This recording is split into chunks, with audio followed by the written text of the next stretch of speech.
for the masses. Headline edition, July 8, 1947. The Army Air Forces has announced that a flying disc has been found and is now in the possession of the Army. If the game is rigged, change the game.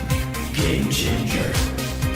I occasionally think how quickly our differences worldwide would vanish if we were facing an alien threat from outside this world. This is Fade to Black with your host, Jimmy Church, on the Game Changer Radio Network and KGRA, the Global Radio Alliance. I need your help to get to the year 1985. You're listening to Fade to Black with Jimmy Church on the Game Changer Network.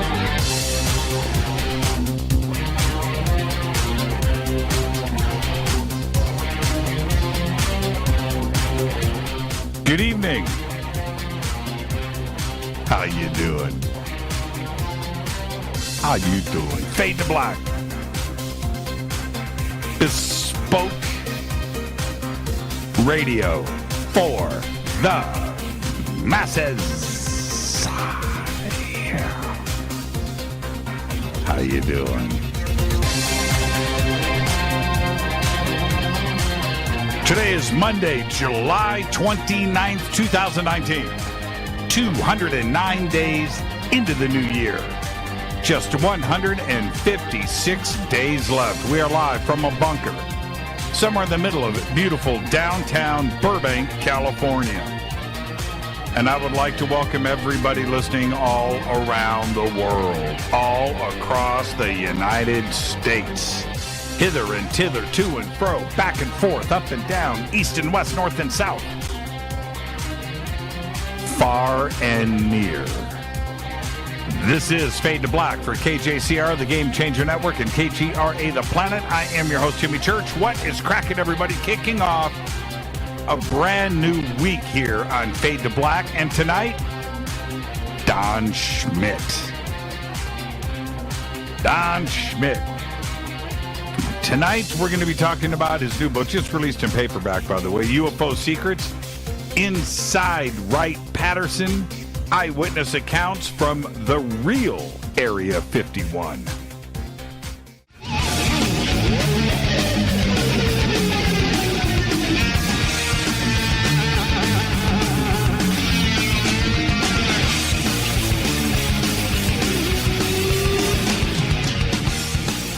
All right, welcome back. Fade to Black. I'm your host, Jimmy Church. Tonight, Don Schmitt is here. Tomorrow night, John Greenwald, The Black Vault. Wednesday night, Kimberly Meredith joining us for the first time. Going to be a great conversation. You don't want to miss that. Thursday is another Fader night with open lines all night long. But tonight, it's Don Schmitt. I love it when he stops by. Don is the former co-director of the J. Allen Hynek Center for UFO Studies in Chicago, where he served as director of special investigations for 10 years. Prior to that time, he was a special investigator for the late Dr. J. Allen Hynek and the art director for the International UFO Reporter. He graduated from MATC with a degree in commercial art and graduated cum laude from Concordia University with a degree in liberal arts. He's currently taking graduate courses in criminal justice. That's not true. I don't believe that. Well, I'm going to ask him in just a second. He and his co-author and partner, Tom Carey, of 18 years, have already outlined their next writing collaboration, and it will be on the UFO Incident. And also tonight, we are going to discuss his newly released in paperback UFO Secrets, Inside Wright-Patterson, the real Area 51. Witnesses are talking in this book. It is a very, very good read. You can get it over on Amazon, and the links are at jimmychurchradio.com. I'd like to welcome back to Fade to Black, Don Schmitt. Don, good evening. How are you, man? Am I back, Jimmy? Yes, I'm back. Good to be back. Yeah, it's always good to hear your voice. You know, and I was saying earlier today, I said, you know, Don, I like Don.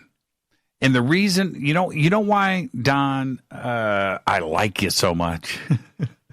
You are honest. I don't know if I should ask. You're honest. You're a positive ray of light. You're honest, and you have been doing this for such a long time. You've influenced me. I've been reading your stuff for so many years. We've become friends over the years now, which Absolutely. it's my honor to even say that. But, Don, you're just a guy trying to figure this mess out. And you have been doing it for such a long time. And I want to thank you on behalf of this community and everyone else out there. Just thank you so much for everything that you have contributed. Kind. I'm very flattered. And I want to finish it. I mean, why prolong this agony? The point being that, right. For those of us who really, at times feel that we may be on the edge, we're finally on the brink. That the disclosure or the breakthrough or the evidence is finally going to be there. If some of us get a little overly passionate and anxious, it's mainly because we want to just get the damn thing done once and for all. How does it for those of us that have spent almost a lifetime at it, my God. I never forget Walt Andrus, who was the founder, the director of MUFON years ago. And when I was working with Kevin Randall at that time, and they wouldn't give us the time of day. It was like Kevin and I couldn't do anything right regarding our research. So I finally confronted Walt, and I asked him, I said, what's the problem? And he said, well, Don, if you guys solve this, you put us out of business. Did he really? Or yes, and the point is, I've been trying to put us all out of business for years because let's finally solve this damn mystery and, get on with the fact that, we know it's happening, we know it's true, we know we're being visited, we know we're not alone, and then we'll have our ticker tape parade, finally, that we solved this ultimate mystery, the biggest story of the millennium. And then we can get back to our lives of normalcy and, our families. And now, you wouldn't have anything to do. God. Could you imagine? Now, I'm going to ask you a couple of questions out of the gate here please.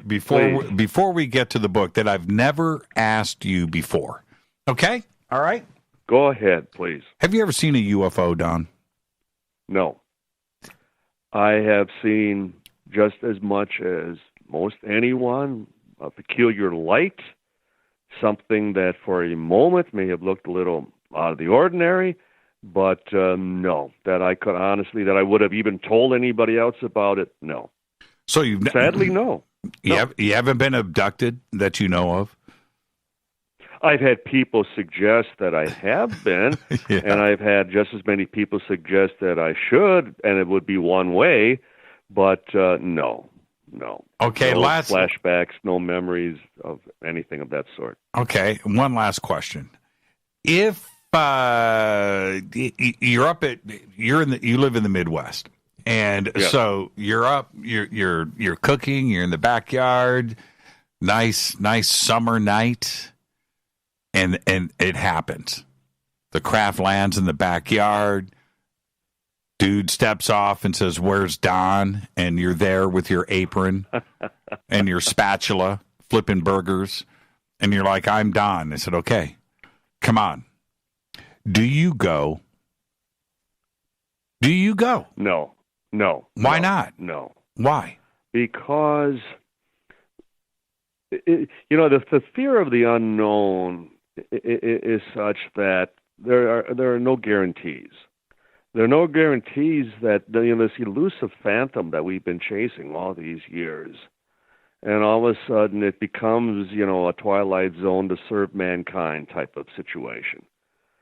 I don't know. It's enough that we are forced to place our trust and our very well-being in the hands of supposedly more educated, politicians who only mean us well. Oh, yes. And then that we should trust even a higher intelligence. Oh, yes, it would certainly be the ultimate adventure. But I think just the confrontation would be enough. Well, I think just the realization. I know it's a question, Jimmy, that, it probably goes back to the very beginning. Would you get on board? Would you actually, step on for that, that ride of a lifetime. And honestly, I even think back to when Hynek was even asked that. Well, I was going to bring it up, Don, because of Hynek. And this is, we all have our memories and our emotional ties to Act 3 of Close Encounters. Close Encounters, right? Absolutely. The craft is there, and Hynek, has got his walk on. But the moment when 7 seconds, absolutely. Yes, 7 seconds, and everybody is coming off of the craft, they're returning back, to Earth, and all of this had that thought.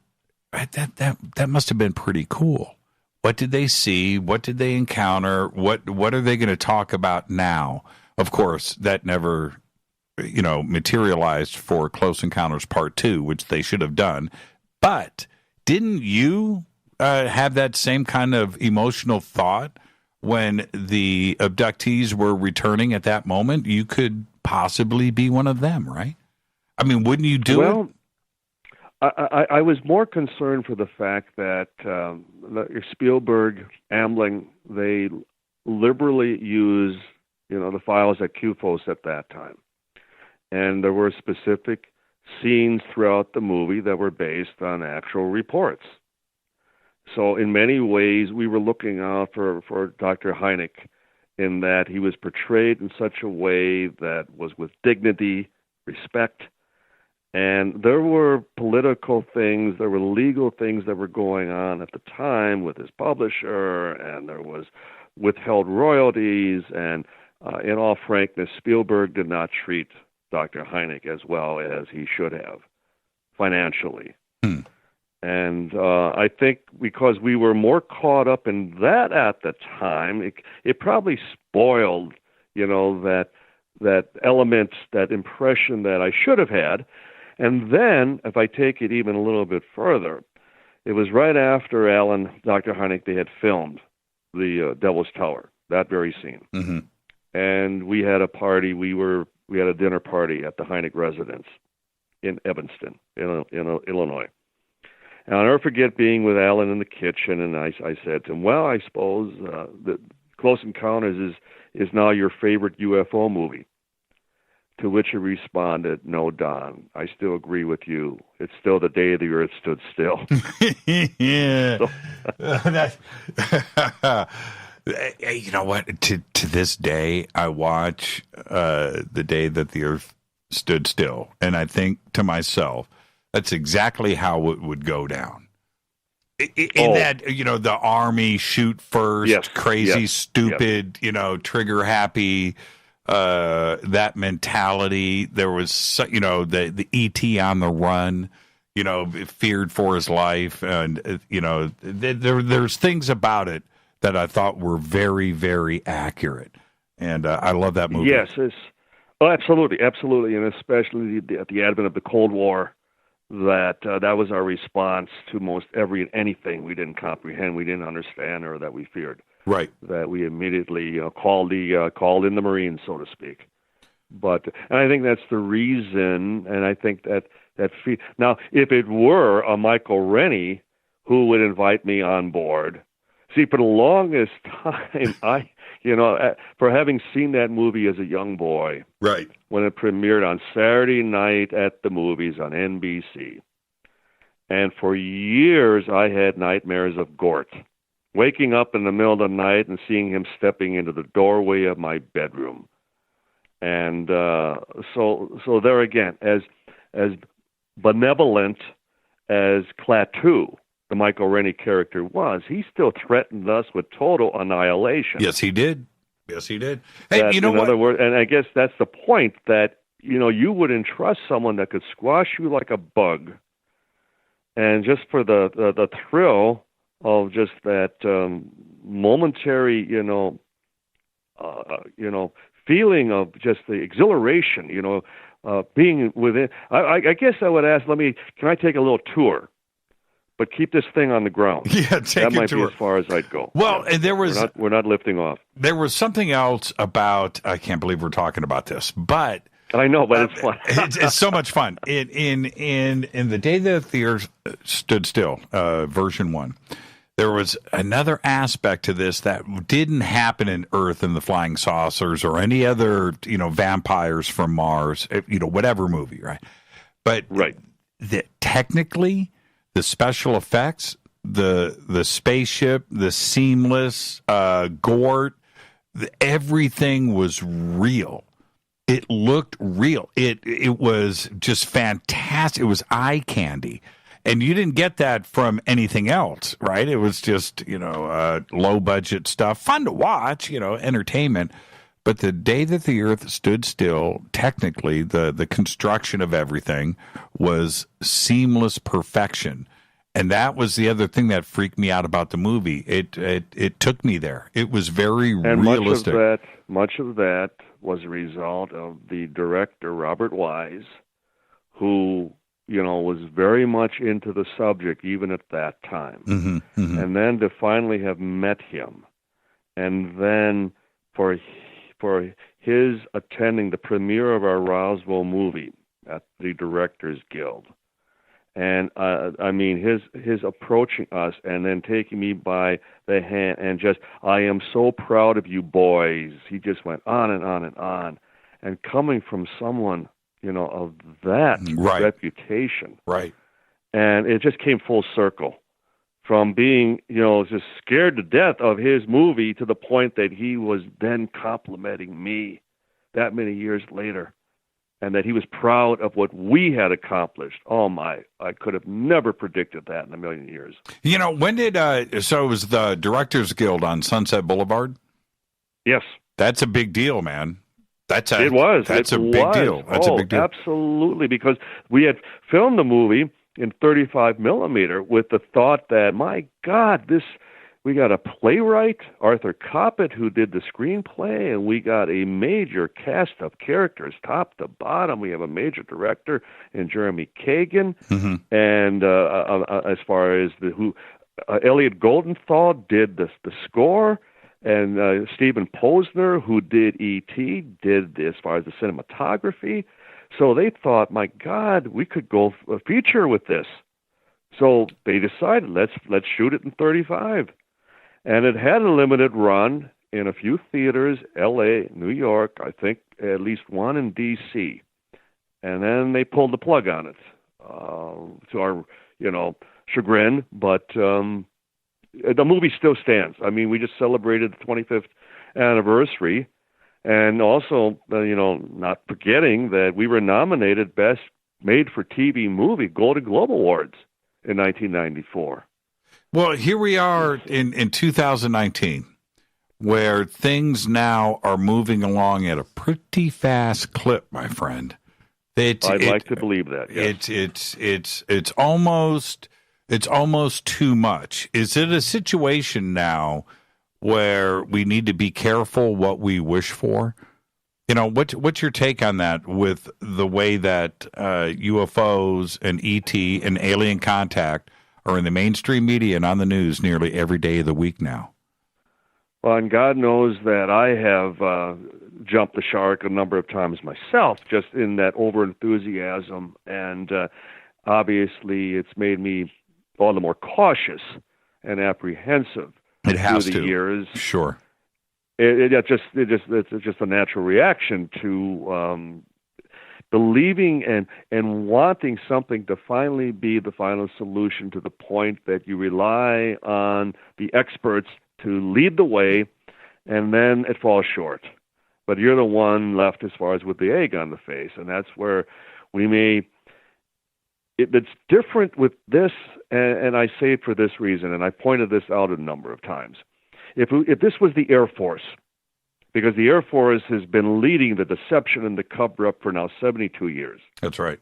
If it were to be the Air Force today, I wouldn't give them, the time of day. It's just, how do you put the genie back in the bottle? How do you finally say, just kidding, we were lying all these years, and now we're going to tell you the truth finally. But with the Navy, and these were discussions we had years ago, and even going back to Hynek, and especially post Project Blue Book. Now, what most people aren't aware of or they don't consider is that with Blue Book, they think that it encompassed all the reports that were coming in, Air Force, Navy, Army, Marine Corps, that type of thing. No, it was almost all Air Force. In fact, when Blue Book was declassified back in 1977, it was, well, where are all the Navy cases? Where are all the other branches? Well, they had their own investigations, and they kept them to themselves. They were never public. They were never announced. But nonetheless, they had their own investigations. And wouldn't we love to see those? So here the Navy is acting like they're the new kids on the block when they've had global surveillance. I mean, the Air Force, is restricted to within, their sovereign airspace. And if we acquire other countries' reports, it's very seldom that we have access to the foreign cases. But with the Navy, they've been investigating this for just as long, and their files are brimming over.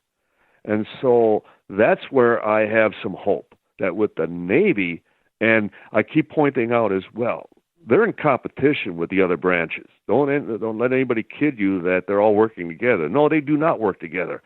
And that was quite evident, like with Desert Storm, when Storm Norman Schwarzkopf, with the Army, was lamenting the fact that the Air Force wasn't telling them when they declared air supremacy if they could march into downtown Baghdad safely or not, and the Navy was still launching as far as Tomahawk missiles and cruise missiles, and nobody was on the same page together. So that's recently. So that's where I have hope that with the Navy now maybe stepping a foot into the fore and saying, now we're going to open our doors. Because our record is clear. We haven't been lying about this. We've been very methodically working on this for now 70-some years, and this is what we know. And the second part of it being the fact that social media is going to continue the pressure. You mentioned as far as that there's a day that goes by that we're not getting more information, another report, more news coverage. And that's the difference. There should be a momentum and a crescendo that finally we reach a point that people are not going to storm Area 51. They're just going to all start pointing their finger at Washington and saying, you've had the proof all these years, and we demand to see it. What about the part where the Navy is saying, well, they're seeing something. We don't know what's going on, but we're interested.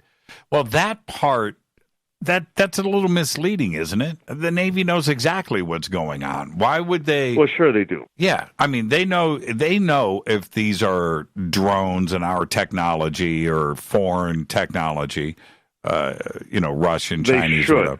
They should. But it's still, I break it down to the three possibilities, that either they're ours and we don't want the Russians and the Chinese to know that we have this new technology, or they're either Russian or Chinese, and we have a lot of catching up to do, and they're waiting for the paycheck. We need an increased military allowance, to play catch up, or they're no ones, and they don't know anything about it, and they're just as much in the dark as we are. And I believe it's the latter. I believe it's a case of that they are just as much in awe at what they are observing, no less than they were 72 years ago, that the phenomena still smacks of, a technology that we cannot bridge, we cannot catch up to, and as a result, the pilots themselves are just, oh my God, did you see what that thing just did? Right. It's very interesting to me, and I hope that, I don't trust the Pentagon, I don't trust the Navy, I don't trust the Air Force, I don't trust the MIA of any. No. Like you said, they've been ridiculing this community for a very, very, very long time. And to come along now and go, hey, I'm now your best friend.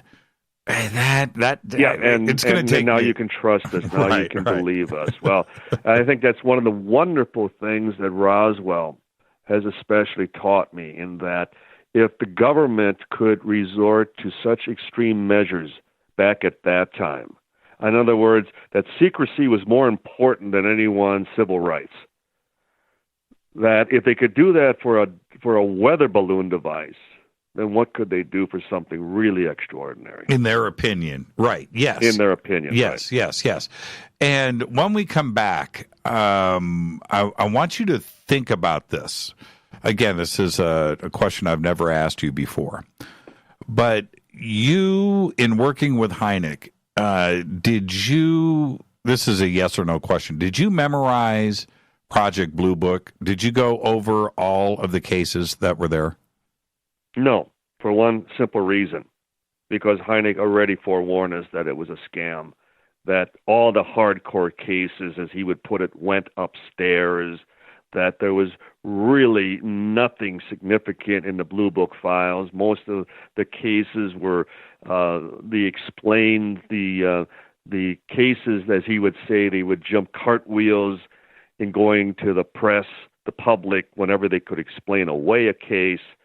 And in knowing that he was so totally frustrated that he did not have access to the data, the legitimate cases that he was hoping the longer he would allow them to string him along, they may finally take him into their confidence. And I can honestly tell your audience and you, Jimmy, up to the day he died, they never did. When we come back, we're going to continue this discussion. It's way, way too important. Did you get a chance? We've got 1 minute, one last. Did you get a chance to formulate an opinion on Project Blue Book on History Channel? Well, first of all, anything that provides a new audience, a new level of entertainment that draws a new selection of people into the fold, I think is commendable.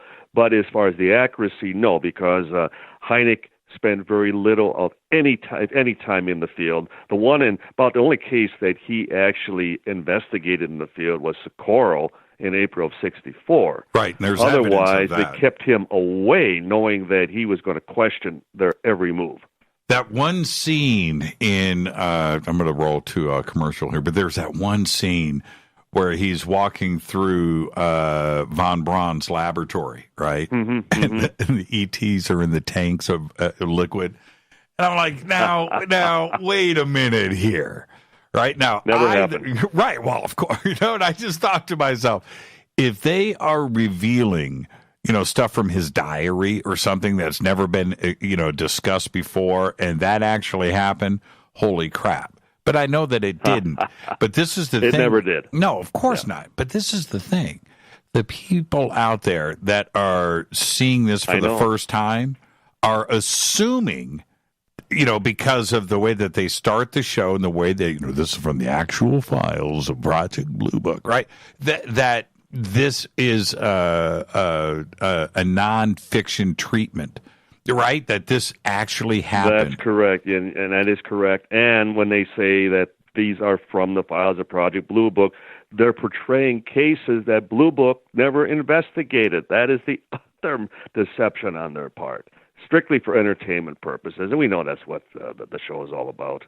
You know what? It's fun to watch, though. Fun to watch. It's fun to watch. Let's take a break. Our guest tonight, the one and only Don Schmitt.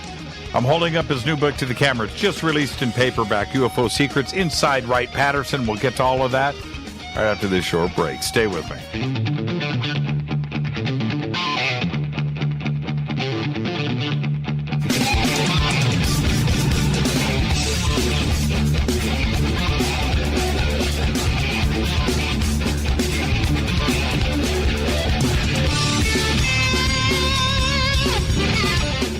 Welcome back. Fade to Black. I'm your Jimmy Church tonight. Don Schmitt.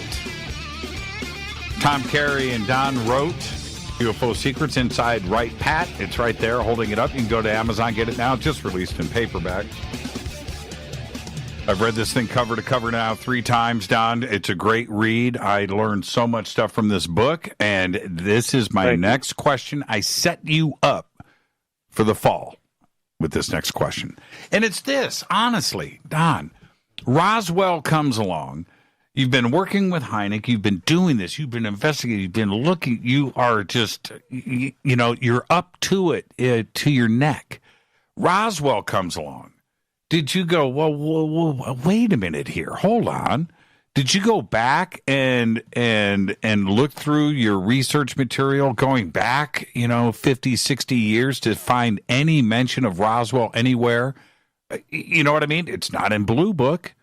It's not anywhere. This is strange to me. What went through your mind? Not, if you think about it, not Kehoe, right? Not Long John Nebel out of New York doing late night talk radio. Nobody mentioned Roswell before, did they? Well, I mean, there were a few mentions, like with Frank Edwards and Harold Wilkins, and a few books through the 60s. And as we all know, the main whistleblower was Major Jesse Marcel, the intelligence officer at Roswell in 1947, when he broke his oath of secrecy in 1978 when he was diagnosed with emphysema. But even when the first book came out in 1980, Roswell Incident by Moore and Berlitz, I didn't buy it. I wasn't interested. In fact, I was very skeptical on the very notion. In fact, I wrote a paper in 1985 that I just could not accept that they could keep something of that magnitude a secret after all that time. But they were so effective as far as in creating the straw man and tearing it down, and getting the press as far as to align themselves with the counter story, that the true nature of what took place, and the fact that they were very adept at keeping secrets, because it was in the face of the Manhattan Project with the atomic bomb, and then just 2 years after World War II, so they were all heavily schooled in keeping their mouths quiet. And as a result, it couldn't have happened at a better time to keep secrets. And so even approaching this as a skeptic 9 years later, in 1989, with Kevin Rando, as we both were skeptical on the case, we thought we'd make a single weekend jaunt down to New Mexico and, prove this was a weather balloon device or something just as prosaic. And it was within the first trip and speaking to first-hand witnesses that handled the wreckage, and we thought, what if we're wrong? And we quickly realized that they were all on, very consistent, describing the same details, the same exotic qualities of the wreckage, and we realized we better come up to speed on this, because we did not have anything in our notes, in our files regarding this. And the last thing we wanted was for this to hit us like a ton of bricks, and then we wouldn't be able to crawl out from underneath it. Right, and when you go and listen, which I have done, and you go and listen to, I just brought up Long John Nebel, and listen to his series of radio shows out of New York.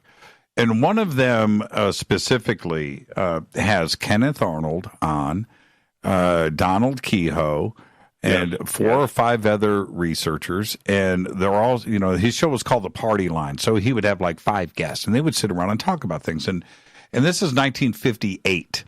So they're all sitting there talking, and they're bringing up Nazi flying saucers in 1958.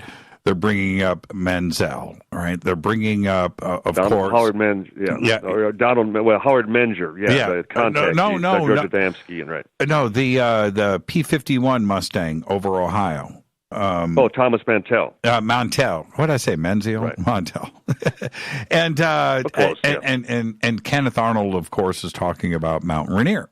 And they're bringing up all of these. Nobody mentions Roswell. In Kehoe's book, Flying Saucers Are Real, which I have over at the house. It was just gifted to me, an original copy of the book. No mention of Roswell.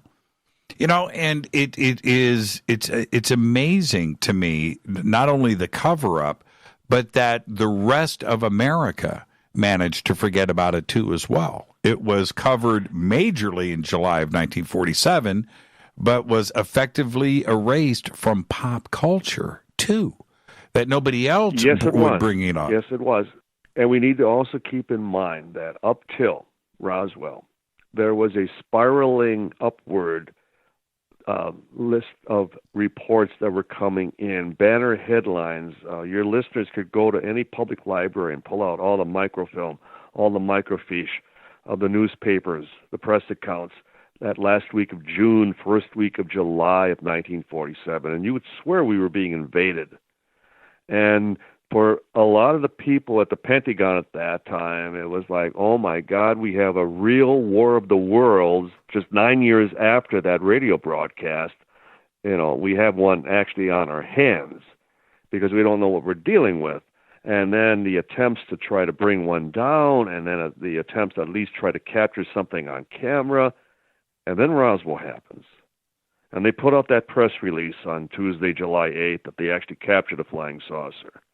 But that was all part of the staged cover-up. That was all part of how they were going to then deal with the entire situation, because it wasn't just a balloon press conference where they swept this under the carpet forever, or they had hoped to, but then they put on balloon demonstrations all over the country over the next few weeks, trying to put a nail in the entire flying saucer coffin.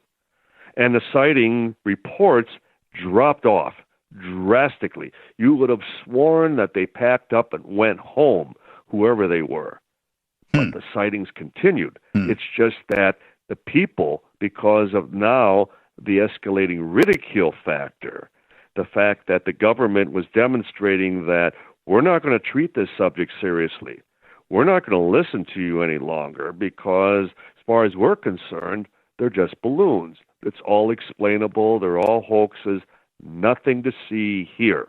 But in reality, the phenomena persisted.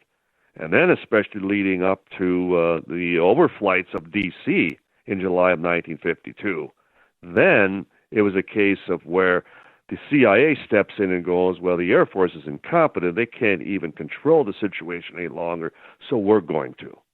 And then the rest becomes history. But it was all done in such a way, whether it was Keyhole, who they were spoon-feeding just mundane cases just to keep him distracted. They kept Keyhole on a tight leash. They kept Hynek on a tight leash. They were making sure that they did not have, as I was describing Hynek earlier, access to the hardcore, the real important cases that were going on. And that's where Project Blue Book was such a disappointment, because when they were finally declassified, there was really nothing there. Was there a change in Hynek's belief system of the reality of the UFO question later on in his life? Was there, and putting the TV series aside and his family aside, but from what you knew, do you think that he was exposed to the truth about UFOs and just never spoke about it? Not intentionally, and whatever truth he was exposed to was by his own tenacity, his own aggressiveness in finding the truth. He was never provided the truth that we have ever been able to determine. In fact, when Alan Hendry was our chief investigator at the Center for UFO Studies, and he was with the family after Dr. Hynek was at the Moffitt Clinic in San Francisco, and he had the brain tumor removed.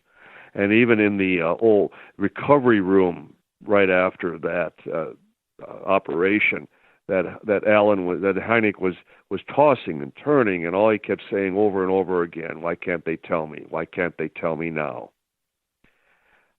So even at that point, he felt that he had been totally abandoned, that he, in many ways, I tell the story, and he had told this to myself and a few others, including Bud Hopkins, the late Bud Hopkins, that he knew Donald Rumsfeld personally. In fact, when Rumsfeld originally was a congressman, Hynek was one of his constituents in Evanston, Illinois.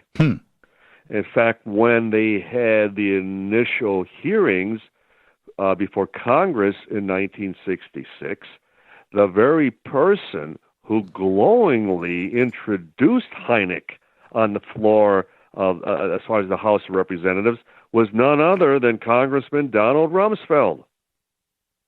And then when Rumsfeld became Gerald Ford's first Secretary of Defense, and then later when he became George W. Bush's Secretary of Defense.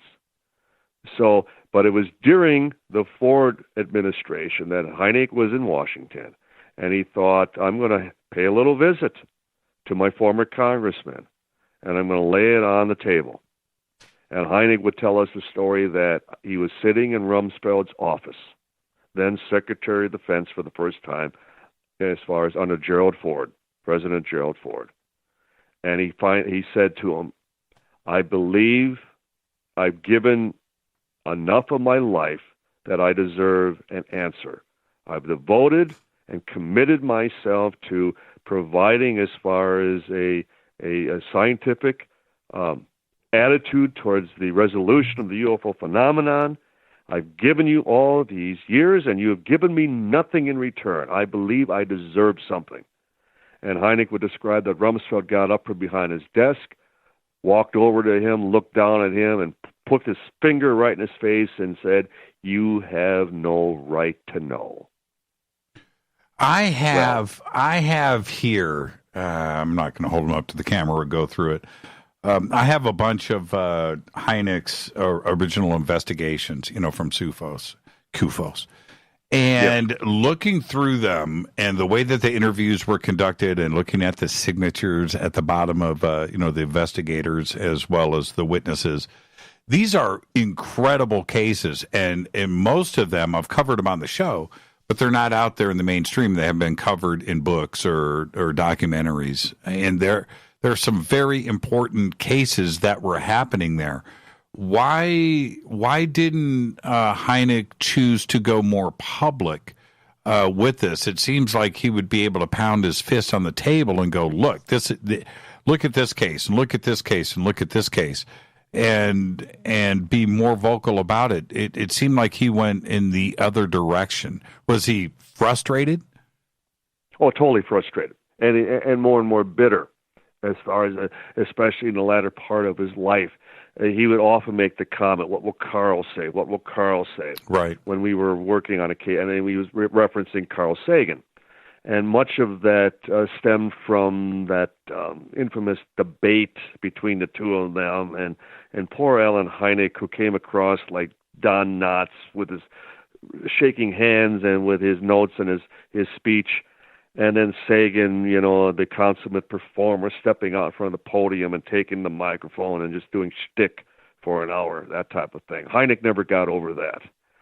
And it was no less than the way Donald Menzel, the Harvard astrophysicist, and what Edward Condon, as far as with the Condon report, what they did to Hynek, they were constantly ridiculing and making every effort to discredit him.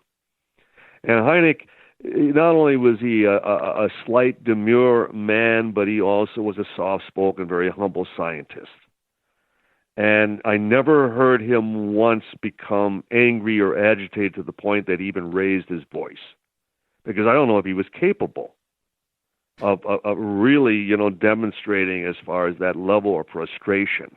Did you learn something? Did you learn something from that, Don? In that you've never given up.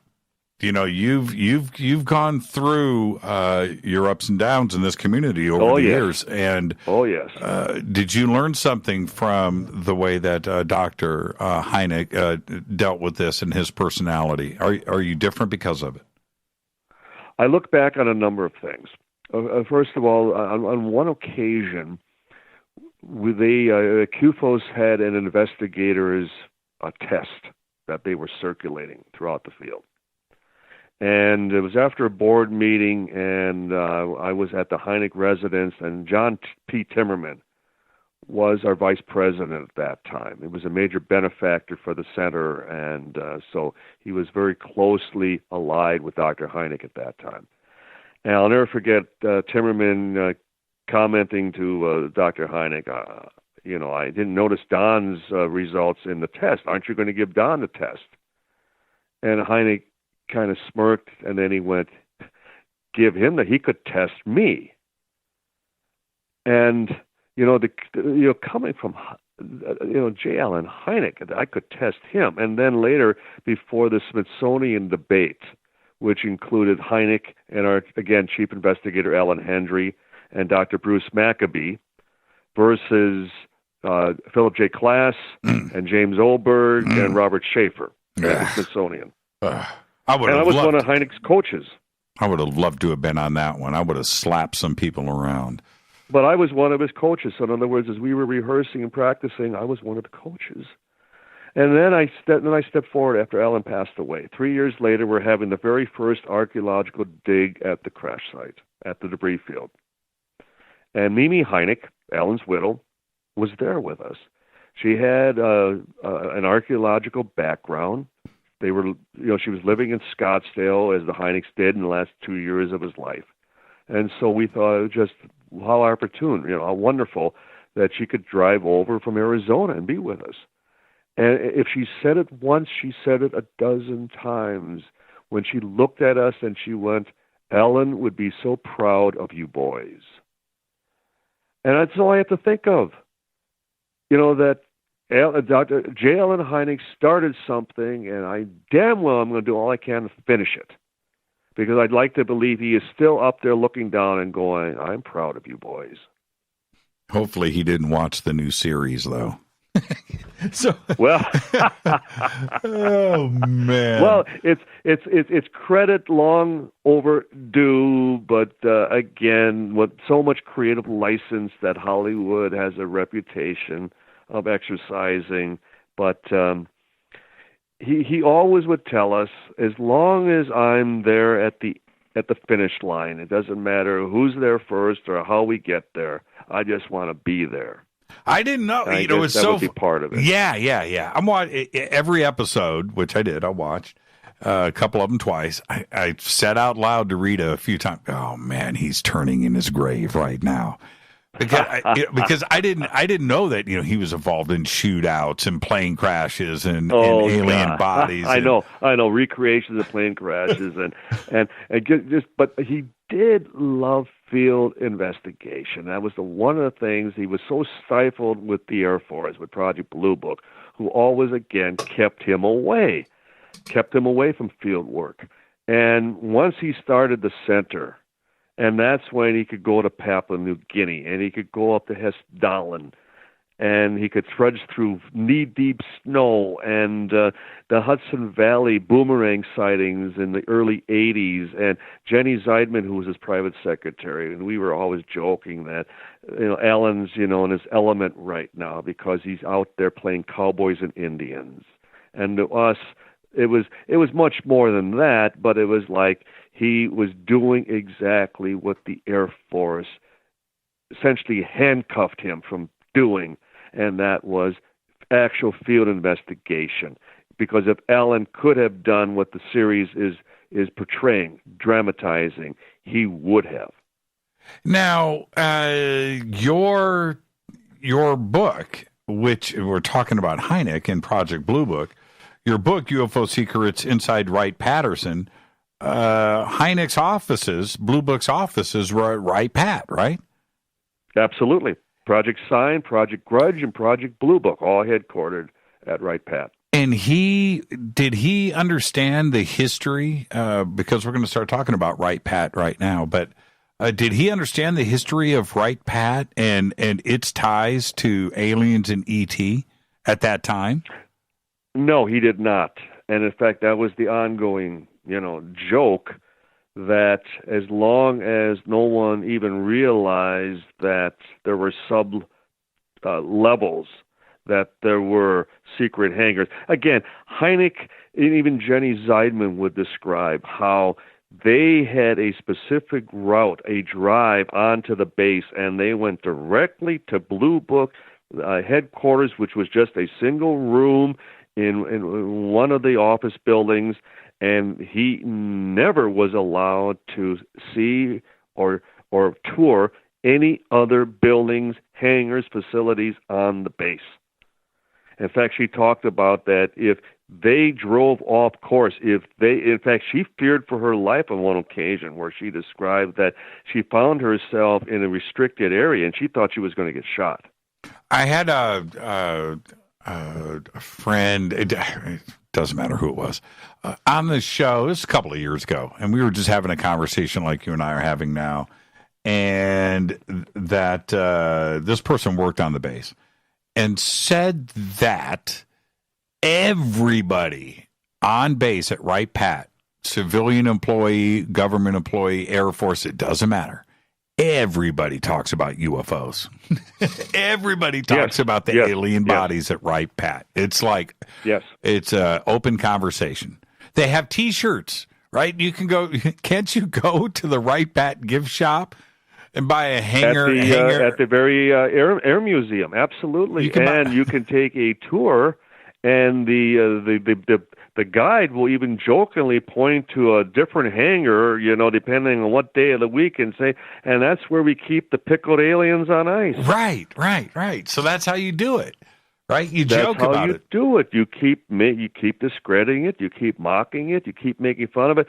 I'll give you a quick example, Jimmy. When the first version of this now new book came out, Inside the Real Area 51, The Secret History of Wright-Patterson. And producer-director Paul Davids was contacted by public relations at Wright-Patterson. And they asked, you wouldn't have any of the props, or you wouldn't know where we could find any of the props from the Roswell movie that you did a number of years ago. And he responded, well, as a matter of fact, I have the very animatronic alien in my possession that was from the movie. And they said, well, would it be possible that we might be able to borrow it for some extended period of time? And Paul immediately called me and he says, well, Don, I'm thinking I could make this into a summer tour. I could do a cross-country drive from L.A. to Dayton, Ohio, with the alien, sitting next to me in the front seat. Right on. And I said, well, let's do it if we can get one consolidation. And that was, we want to show the movie. We'll bring the alien if we can show the Roswell movie on the base. And the base commander got involved, and he immediately declined and said, we are not about to provide our staff and personnel with a position contrary to official Air Force policy on the subject. What? So once again, we're not going to let you think for yourselves. We're not going to provide you with an opportunity. Now, mind you, when the movie first came out on video, it was the number one requested film by on military bases all around the world. Of course it was. And what? So they didn't have it at the Post Exchange at Wright-Pat. You couldn't rent it, right? Well, they may have initially, but it may have been quickly, withdrawn as far as from the shelves. But here, and we finally figured out what they were doing. Our book was slated for release, the very book on Wright-Patterson, for September of that year, the very time that they wanted to display the alien from the movie. And again, make a mockery of it. We're not hiding anything. We're not covering anything up. Here's the alien. That type of situation. Let's take a break. Let's take a break. We called their bluff, and we won. Let's take a break right here. And when we come back, this is what we're going to do. We're going to have some fun. I'm going to randomly choose some subjects from the book, and I want your color commentary. Please. Let's do it. Let's do it. Don Schmitt is our guest. The book, I'm holding it up to the camera, just released in paperback. UFO Secrets Inside Wright-Patterson. More with Mr. Schmitt when we come back after this short break. Stay with us.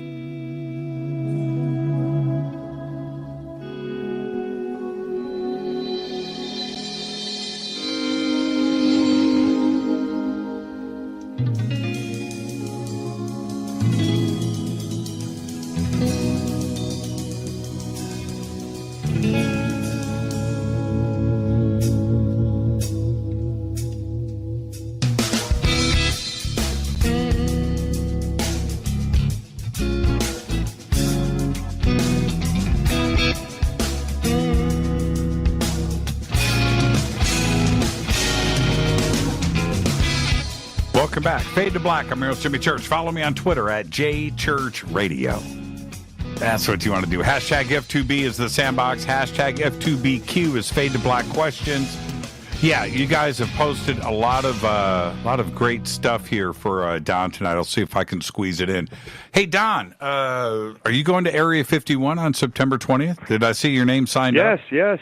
I have a campsite all selected, and I'm going to take my telescope, and no. No, we were joking last night, setting up a water stand. And that's the money. That's the money play right there. That's the money play. That's a good call. That's the money. And play. Somebody seriously said, "Don, we really need to do that," and I'd be willing to invest the money. I have an RV, and it's like, no. Again, you think back to Area 51 back in the 90s when those former employees had that class action suit, right, where they claimed that they had been exposed to all types of toxic waste and everything was coming in, nothing was going out, that type of thing. If they could treat their own employees like that, what do you think they're going to do to a bunch of invaders that would storm the gates, so to speak? So, are you surprised about the attention that this has got, not only from the mainstream media, but you've got 2 million people that have signed up for this thing and another 3 million that are saying they're interested? I know, but I'm trusting that of those 2 to 3 million or 5 million, that most of them are not within the UFO community. They're not legitimate, researchers and investigators. They're not even students of the topic. I know was it a gamer who he actually made the proposal initially, and now he's saying it was more of on a lark, that he never intended it to be a serious effort on his part, and it just kind of gotten out of control. But it truly demonstrates the naivety of people, and that my God, I mean, the signs are right there for all to see, that lethal force, will be utilized if anyone, trespasses beyond a certain point, and they're not kidding. And I think all one need do is Google the area, and you'll see that there are no RV camps, there are no motels, there are no restaurants, there's no rest stops, no gas stations. They're in for a rude awakening if they think that they're going to just nonchalantly march in and make a parade out of this. Yeah, I'm holding up to the camera one of the signs from Area 51 that, don't ask me how I got it, but got it right here, holding it up to the camera. It's a big sign too. It literally says use of deadly force authorized, and got it right here. Well, this is the other interesting part, though. It may have started off as a joke and a gamer and the gamer community, okay, but the interest in Area 51 seems to be real. That's where, absolutely, that's where this thing took off, because this was on the back of everybody's minds, right? It's like they had a reason now, because they've been thinking about it for a long time. They've heard about it, and now there's this. I don't think anybody realized that many people actually knew what Area 51 was. And the very fact that here again we have come full circle. The point being that they're not demanding to see documents. They're not looking to see, well, we want to see the best pictures, the prettiest pictures you have of UFOs. No. They're demanding to see the physical evidence. They're demanding to see the bodies. Well, what are we talking about all over? We're talking Roswell. So I guess I should be at least somewhat, at least flattered, complimented by the fact that it doesn't go away. That no matter how often they come up with another explanation for 1947, that even different variations on the same balloon theme, that it doesn't go away. That Roswell has become a household word around the world, and it does not, imply crashed weather balloon. It's exactly what we're seeing in the news today. I mean, Tucker Carlson, every time he talks about this subject, and no matter who he talks to, he asks, does the government have physical evidence? And he actually words it, do they have a crashed UFO? Well, and again, yeah, we're talking Roswell. Yeah. And in the recent Davis Wilson leaked documents, there's a pretty interesting line. I think it's on the last page, on page 15, which said UFO crashes and landings are real. Abductions are not. And now, to say crashes and landed craft, well, that says two different things. One is involuntary, right, the crash, and one is not, landed.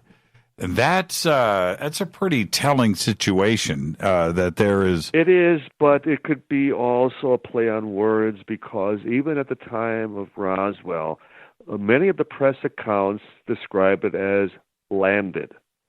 And in fact, even to this day, many of the press stories on Roswell refer to it as the UFO that landed in New Mexico, landed north of Roswell, that type of thing. Mm-hmm. Yes, there's clearly a distinction between a crash and a landing.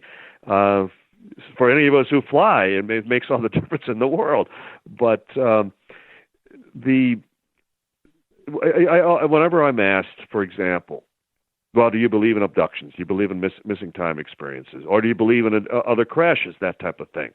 And I have to always catch myself in that if I accept Roswell, then I have to accept that everything else is possible. Mm-hmm. I just can't, put these guidelines on, these restrictions on, well, this is my case, this is what I'm working on, and it automatically disqualifies anything else. I'm threatened by anybody else's research, anything else somebody else is working on. Well, no, that would be totally disingenuous on my part. In the book, there's lots of reasons to get the book, and it's a lot of new information. But I want to go directly to a couple of chapters, and one which it's pretty amazing, and you covered it before. But it's June Crane. Yes, June Crane. She's no longer with us. But who is June Crane? June Crane worked at Wright-Patterson in the early to mid 1950s. She was a secretary who worked specifically in document and actually monitoring inventory. Things that were coming onto the base and things that were going off the base, and it was at some point that she actually saw reports concerning crashed saucers. In other words, they were keeping track, obviously, of such wreckage coming onto the base, and she recounted on a number of occasions where she spoke to personnel who had just arrived back at the base. And on one occasion, one referenced New Mexico, referenced what had happened back in 47, referenced the fact that it was more than just wreckage, that it was also bodies. And on another occasion, June Crane was actually provided a piece to hold. She held a piece of the memory material, whether it was from Roswell or some subsequent subsequent crash. Nonetheless, she described it exactly as the Roswell witnesses, that when you creased it, you crumbled it, when you folded it, when you released your grip, it returned right before your eyes to its original shape and size. No damage whatsoever. And when we first interviewed, we were Kevin Randall and I were the first ones to interview June, but we used a pseudonym at her request. And it was then 10 years later, not quite, but when the Air Force came out with the anthropomorphic wooden crash dummy explanation, that was her final straw. She felt that it was the last insult that she was going to tolerate, and she went public. And she stood up and she used her name. She had cancer at the time, so it was enough of the lies. And she stepped forward and said, I saw it. I held it in my hands. I saw the documents. I saw the reports. I spoke to the people who were involved. And ladies and gentlemen, it's true. It did happen. And Wright-Patterson was the final depository of this proof that we were not alone. And it was the crash. You know what, that crash dummy situation was like one of the final straws for me too when that report came out, because even I, and it sounds like June did too, that even I knew that the dates were wrong. Right, I knew that the dates were wrong, and I remember driving home in my car. 5 years removed. 5 years removed. Project Excelsior and High Dive didn't even originate until 1952. That's right. And then they came up with that, that concoction that is not in a single medical or psychiatric journal anywhere, of time compression. The idea that as we get older, we not only start to confuse the years, but also the decades. Well, poppycock.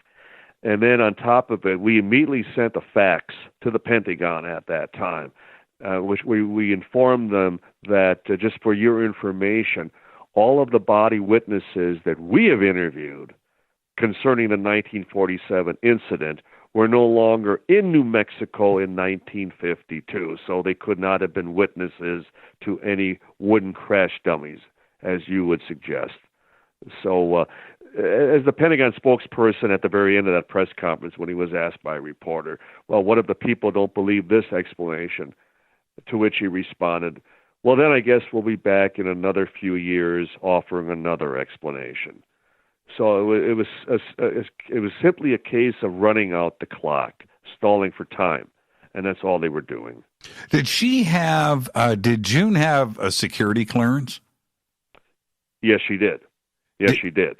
And she also signed, I think you mentioned it in the book, she signed an NDA non-disclosure. too. Right. And she would comment that because she was dying of cancer, she would comment they couldn't hurt her any longer. In fact, she even dared them to try to take some action or, some reprisal as far as on her speaking out, because she was calling their bluff. She just felt that they forced her to live with news, with information about the biggest story, of the millennium. And here she saw that she was going to die with nobody having any idea, any awareness of what she knew to be the truth all that time. And she was going to make sure that she had the last word. How many people work at Wright-Pat?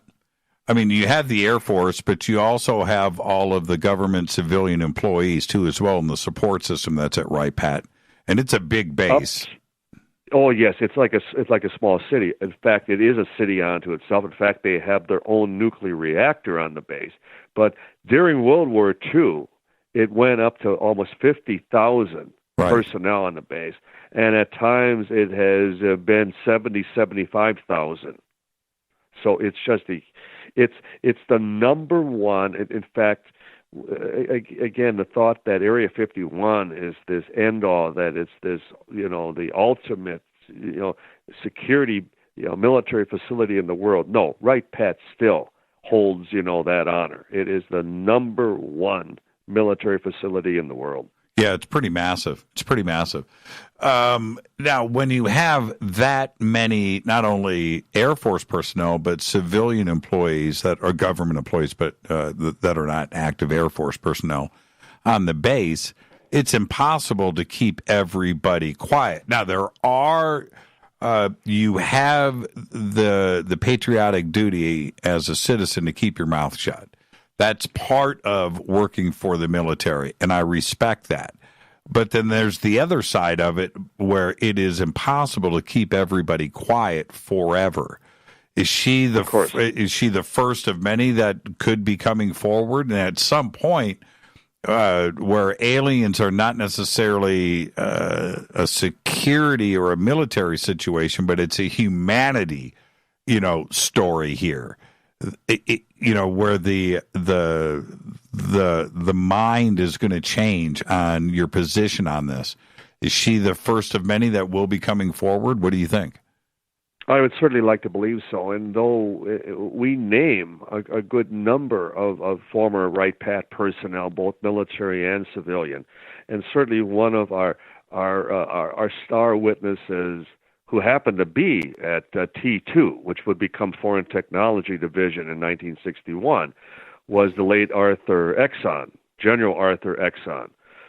He was at the base when the Roswell material first arrived, and gave us a full account of what he learned as far as the testing on that wreckage at that time. And then in 1964, he was the base commander at Wright-Pat. And even as the base commander, he described to us that there were entire areas of the base that were off limits, even to him as the base commander. And so that just fueled more and more of the storyline of these multiple levels, these subterranean levels. We've heard as many as 10 levels beneath the surface of these huge hangars and vaults and storage areas and secret places that even the base commander didn't have access to. And our good friend Ben Hansen, formerly with the FBI, and then did the Sci-Fi Channel Fact or Fake TV series. And his very grandfather was a civil engineer, and he was on TWY as far as he was on temporary duty at Wright-Pat for a number of summers. And his assignment was to service the elevators that ran to these multiple levels beneath the surface. And before he died, all he would admit was, "We are not alone." That's what he told Ben's father, based on what he supposedly saw or heard at Wright-Pat. But nonetheless, he was a witness to the fact that they are these sub-levels that so much of our history, and especially our UFO history, has been hidden away, has been part of this underground vault. And I like to believe that this book exposes much of that based on the testimony of a lot of these former personnel. If you were given a choice to take the full tour of Area 51 or you get the full tour of Wright-Pat, where do you go? 51. Yeah, you go to 51. From all of our sources, from all the information, including a former deputy commander on the base, just about everything, if not everything, was cleared out of Wright-Pat in the early 80s. We had a full bird colonel made the comment to us that, as he put it, they were having a hell of a time being in the heart of Dayton, Ohio. I mean, they're right in the middle of the city there. Yep. And it just didn't make any sense any longer. So little by little, they were shipping things out. And obviously the most viable, the most logical place would be someplace, out in the desert, someplace out in the mountains. And what are we describing? Groom Lake. 51. Well, but the same statements have been made about Area 51, that its cover is blown and everything's been shipped out and is now at Wright-Pat. So I mean, no, I wouldn't believe that things went back to Wright-Pat. That would make no sense at all. For having been on the base, and again, it is in the middle of Dayton, Ohio, and that would make no sense at all. Now, we have heard, for example, during that class action suit against 51 back in the 90s, that much of the activity was shifted to Area 52, which is Utah. Dugway. Yes. Dugway, yes. And what we also describe in the book is that we have a firsthand, a retired colonel in the late 50s who testified that he saw one of the bodies didn't know, what event, what it, how it was recovered, what it involved, but that he saw a cadaver, non-human, at Dugway in the late 50s. And then we tie that in with the story of the late Colonel George Weinbrenner, who happened to be Hynek's last boss at Wright-Pat. And Weinbrenner was the head of the Foreign Technology Division, which did all the reverse engineering. Whenever they had recovered MiG or a German Messerschmitt or anything that they wanted to see how it flew, how it ticked. And that's how even the Operation Paperclip with the German, the Nazi scientists were often utilized, and they spent a good amount of their time at Wright-Pat. But so the point being that whatever happened in Roswell, it also went to Wright-Pat. It went to Foreign Technology in an attempt to reverse engineer and find out how it flew, so to speak. But Weinbrenner, Hynek's last boss at Foreign Technology, before he died, he sent a message to Robert Emenegger, personal friend, Emenegger, who wrote the book UFOs Past, Present, and Future. And he had been contracted in the mid-'70s to do a documentary for the Air Force. And his main contact was George Weinbrenner at Wright-Pat. And the story is that Weinbrenner, before he died, sent a personal note to Emenegger, which read, "George, we have 5 bodies in Utah." Well, we know what he was talking about, and he was referencing Dugway. So then, the last time I had dinner with Colonel Robert Friend. Now, Friend just passed away a few months ago, but I had dinner with him on one occasion in Los Angeles. And I asked him point blank, right to his face, I said, "Colonel, if you did have bodies." Now, Friend was the second last director of Project Blue Book. So he was still very skeptical, very coy. He didn't want to admit anything, and I kept pressing him, and I finally said, "Now, Colonel, if you did have bodies, if Roswell did happen, if you had bodies and you had to preserve them, where would they be today?" And he, without hesitation, he went, "Why, of course, Dugway, Biological Medical Research Facility. That's where they would be." Interesting. So the point being, it wouldn't be Wright-Pat if things had been moved out of Groom Lake, out of 51. That is where we're focusing right now. Area 52, Dugway in Utah. Well, with the backwards engineering, which would have to take place with any type of technology like this, that reverse engineering was happening at Wright-Pat and then tested at Area 51. They wouldn't test it in Dayton. And of course, I'm referencing Bob Lazar and the things that he had seen at S4. Is that the way it would have gone down?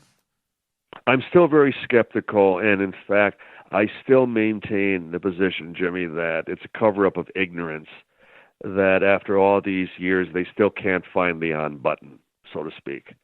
I think it's partly, human arrogance that we think we can bridge the technology. Sure. That it'd be no different than sending a television back to the Middle Ages, and I'm sure they could figure it out. Of course, they couldn't. No, they couldn't. And the very thought that we've been able to reverse engineer something that may be, simply 100 years ahead of us. No, that's possible, but I find it unlikely, because here you have these Navy pilots, and as I have often encountered in talking to SAC officers and pilots all over the country, they are still in awe of this technology. They are still behaving as though, my God, these things are defying the laws of physics. How can they do that? Well, it's a very easy way to look at it and to demonstrate. And it's like this. Don, you know what a cell phone is. I've seen your flip phone. Okay, so you know what? No, I got rid of that a few years ago. You got rid of that thing. You know how chic that is today to have that Don Schmitt flip phone. They're coming back. They're coming back. Yes. But you and I and an engineer from Apple and 50 other design engineers, right, and software engineers, if we all are on a desert island, right, no means of production, right, but we have the knowledge, that doesn't mean we're going to be able to produce iPhones the next day. As a matter of fact, you would never see an iPhone on that desert island because we may know what they are, but the means of production or how to get it done, that's something else. And that's where society is today, is an overlapping of building on the past. But just because you have the idea of a flying saucer and the propulsion system doesn't mean you know how it ticks, or that you're going to be able to build one, or that it's going to, you know what I mean? It's not that kind of party. Exactly. In fact, I'll cite the example. He was a flight engineer. He was with the 393rd Bomb Group at Roswell in 1947, the late Sergeant William Ennis. And they were in charge of the B-29s, the silver plates. As he would put it, we could take them apart down to the last rivet and put them back together again. That's what they did. And he talked about what happened. He talked about when they first saw the remains of the crash. And he went, Don, before I go, you got to find out how that damn thing flew. It didn't have a moving part on it. So what do you reverse engineer? Yeah, exactly. What if the thing flew? What if it was thought projection? What if the memory material was the propulsion? The very idea, you climb into the seat and you just tell it, you just project it, your mind as far as what you want it to do. How do you reverse engineer that? You can't. You can't. You simply can't. Yeah. It would just sit there on the tarmac. Let's take a quick break. Our guest tonight, Don Schmitt. We're talking about his book just released in paperback, UFO Secrets Inside Wright-Patterson. We'll be right back after this short break. This is Fade to Black on the Game Changer Network and KGRA, The Planet. Stay with us.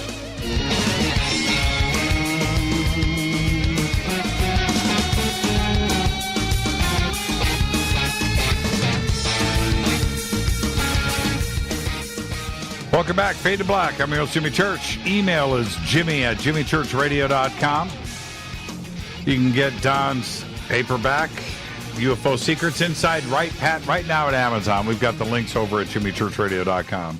It's a great read. And Don, here we go. You ready? I'm ready. I just gotta hear you share this. The fighter ace meets something squiggly. Colonel Marion Magruder. He was War College class of 47-48. And as the War College goes, these are high-ranking. Lieutenant Colonel is the lowest rank. But they're all being schooled as far as in mainly foreign intelligence and then public relations as to essentially creating impressions and propaganda and topics that are very sensitive and creating a human perspective, whether on the American front or on a foreign front. So that's what they're being schooled in, basically public relations. So Magruder was a triple ace from World War II. So highly awarded, highly respected member of the War College, and he's dying of cancer in 1995. And one by one, he confides to his 5 sons that he was with the War College, and at some point they were taken to Wright-Patterson, and they had a whole series of projects, but one of them involved going into a room and having some wreckage, some metallic material passed around that they were able to handle, that they were able to examine. And they were asked for their opinions. They were asked, well, what do you make of this? What do you think of this? And it was, again, some of the memory material, this material that right before your eyes, it was like it was alive. You could manipulate it. It was malleable. You could twist it. You could crunch it, fold it, and yet it would always return back to its original shape and size right before your eyes. And then he would describe that they were taken into another room. And they immediately saw that what was in this glass enclosure, the separated room, was not human. The stories were true. The rumors were true. And it was explained to them that it was the survivor from Roswell. And he felt great pity for what he saw, that he felt as though that it was almost imprisoned, that it was a laboratory animal, so to speak, and what they were all doing to it. And when he was asked, well, how did it look, or what did they call it, and he used the word squiggly, that it was a very spindly body, and it was ashen gray as far as its skin tone, that type of thing. And then he would hear that it died a short time thereafter as a result of all of their experiments and testing and work as far as on the survivor. And then we verified that Magruder had actually been stationed in April of 1948, that he was at Wright-Pat. We found the documents. He was there in April of 48. So it confirmed at least his being assigned to the base as part of the War College in April 48. And then his deathbed testimony to his sons. Each were told the exact same account, same scenario. But it further confirmed the eyewitness testimony that we've had regarding Roswell, whether civilian, whether the fire department, whether the sheriff's department, or whether the personnel on the base, the base hospital at Roswell, that there was a lone survivor as a result of the crash. I want to go through, I want to set this up really quick. What was Project Sign?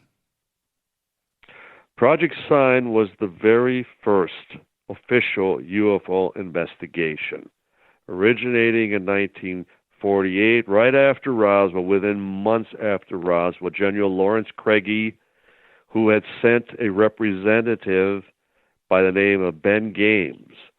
He was his aide who went to Roswell to represent the general and then returned and gave him a full account. And according to Games, he doesn't know, what the general did with the information, but it was not about a weather balloon recovery. And Craigie then was the one who made the recommendation and then signed the very papers that initiated Project Sign. Its classification was not top secret, but it was more mid-grade to secret at the time. But what we need to point out is that at the end of 49, when they released the report, and it went up the chain of command to then Secretary of the Air Force, General Hoyt Vandenberg. Mm-hmm. He ordered the report burned, destroyed. That was which in itself is illegal. That was the estimate of the situation, right? No, that was part of it. Estimate of the situation was a preliminary report that we've never seen. We've had some carrots, dangled at times that a page or two has been discovered in someone's files, but the estimate supposedly was either destroyed or hidden away, never to be seen again. But it was Project Sign that was actually ordered by Vandenberg to be destroyed.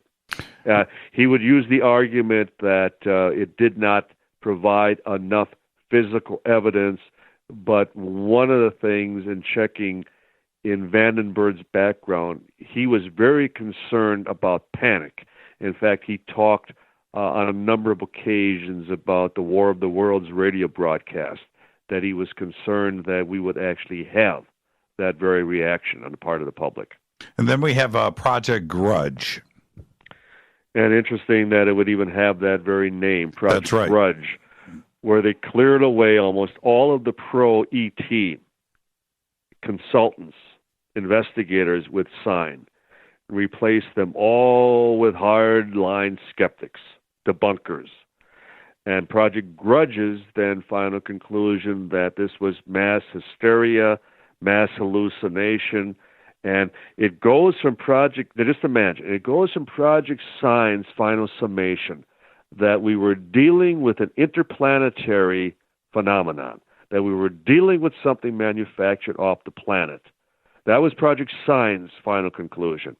And from that to Project Grudge, dismissing it all away as being just part of the silly season, all media-induced, and that there was nothing, there was no actual phenomenon that was even,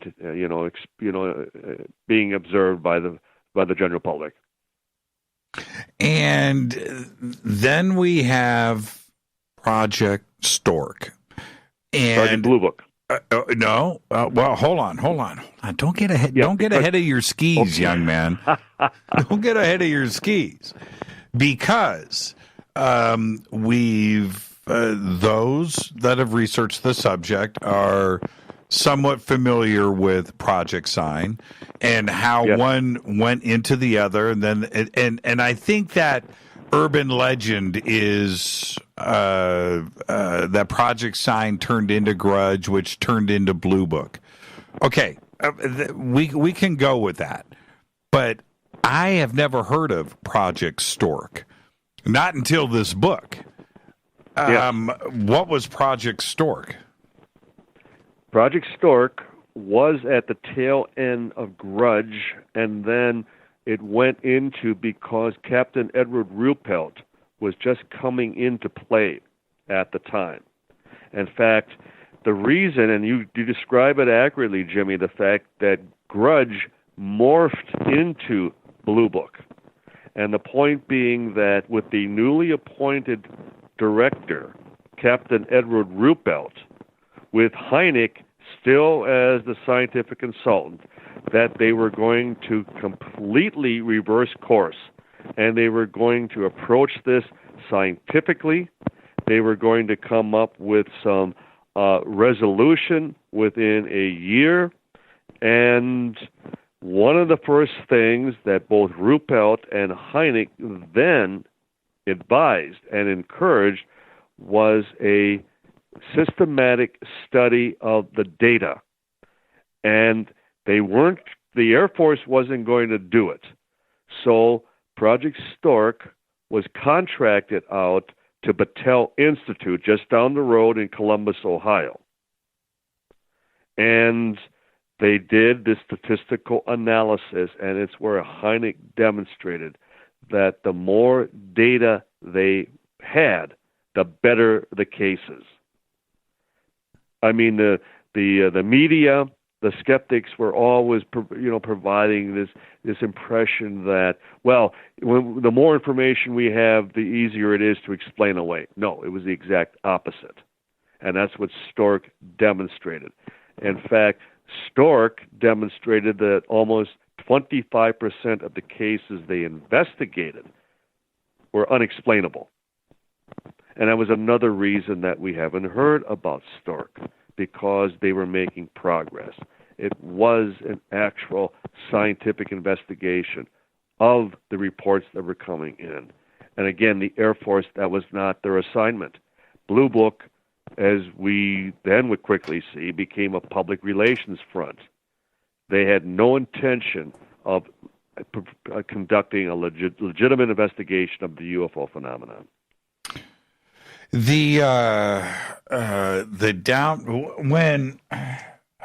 when Blue Book started to come to its end, the impression that the world had and the UFO community was that the Air Force says, we're done. There's nothing to this. We're not going to fund this anymore. Project Blue Book is closed. What's the real reason for stopping? What was the real reason for the downfall of Project Blue Book? Well, first of all, they needed a scapegoat. And that was when they hired, as far as Washington actually hired, an outside contractor in the guise of Dr. Edward Condon. They conducted, as far as the Condon Committee in University of Colorado at Boulder, from 1966 to the end of 1968. And they produced an over 700-page report, which even the Condon Committee couldn't explain 25% of the cases they investigated. Now just imagine, you have 25% unknowns, no different than Blue Book for having investigated over 13,000 cases, and 701 remained unexplained. How do you then just wash your hands and say it's 100% explained? We've accomplished, we fulfilled our mission. It's all been explained conventionally, prosaically, astronomically, as far as conventional aircraft, balloons, birds, what have you.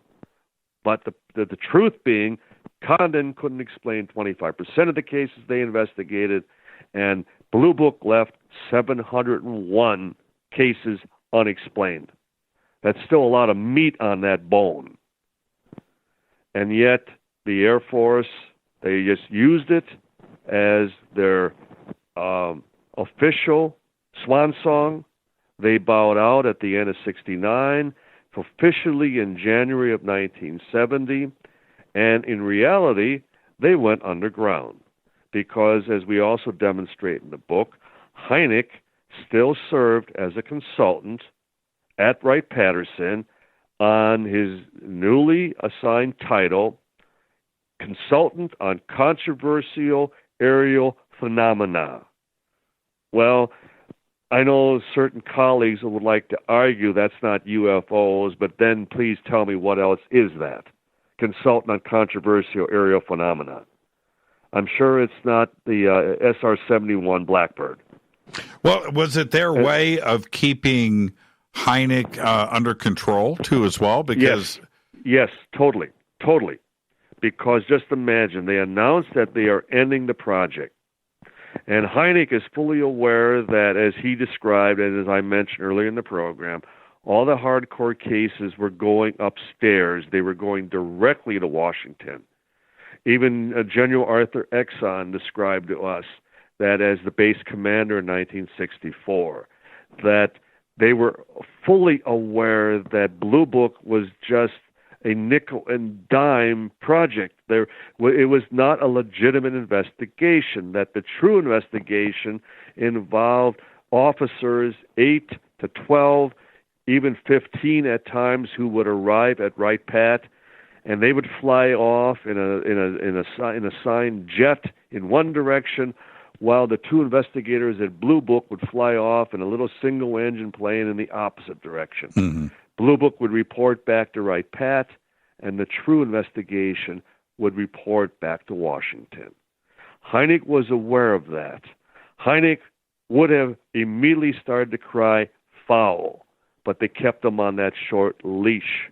And it wasn't until the fall of 1973, and that's where we have that chapter in the book, and Colonel Robert Friend was a witness to it, as well as Hynek's secretary, Jenny Zeidman, when Hynek stormed out of Colonel George Weinbrenner's office yelling, "Patsies, patsies, they're trying to make us patsies all over again." And that's when Hynek went back to Evanston. He called up his good friend and colleague, Sherm Larson, and said, "Let's get together tomorrow. We're going to start that organization that you are encouraging me to do." And that was the birth of the Center for UFO Studies. How old were you when you got involved? I was just out of college, so I was in my early 20s. Early 20s. Pretty exciting times, yes. Weren't they? Oh, absolutely. Oh, absolutely, because we had a common enemy. There was a common approach, and with Hynek being the pioneer, being the spokesperson, and this is after now Dr. James McDonald has passed away. Right. I've long suggested that he was the true scientist who wasn't shackled by security by the Air Force. And so if McDonald would have lived, who knows where we might be today. We may have had disclosure many years ago with McDonald leading the charge. But with Hynek, he still was under a security oath. In fact, to the day Hynek died, he still had a security oath to maintain. Yeah, James McDonald. That's sad.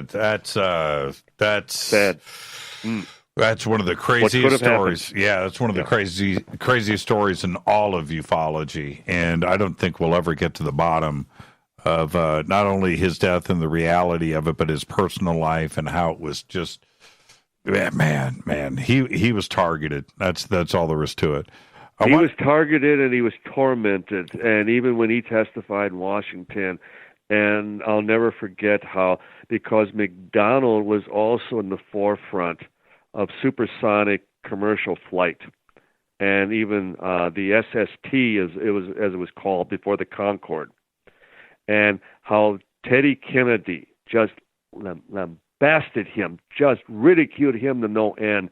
That anybody that is also in favor of the SST, and then he's also preaching to us about UFOs, and they made a laughingstock out of him.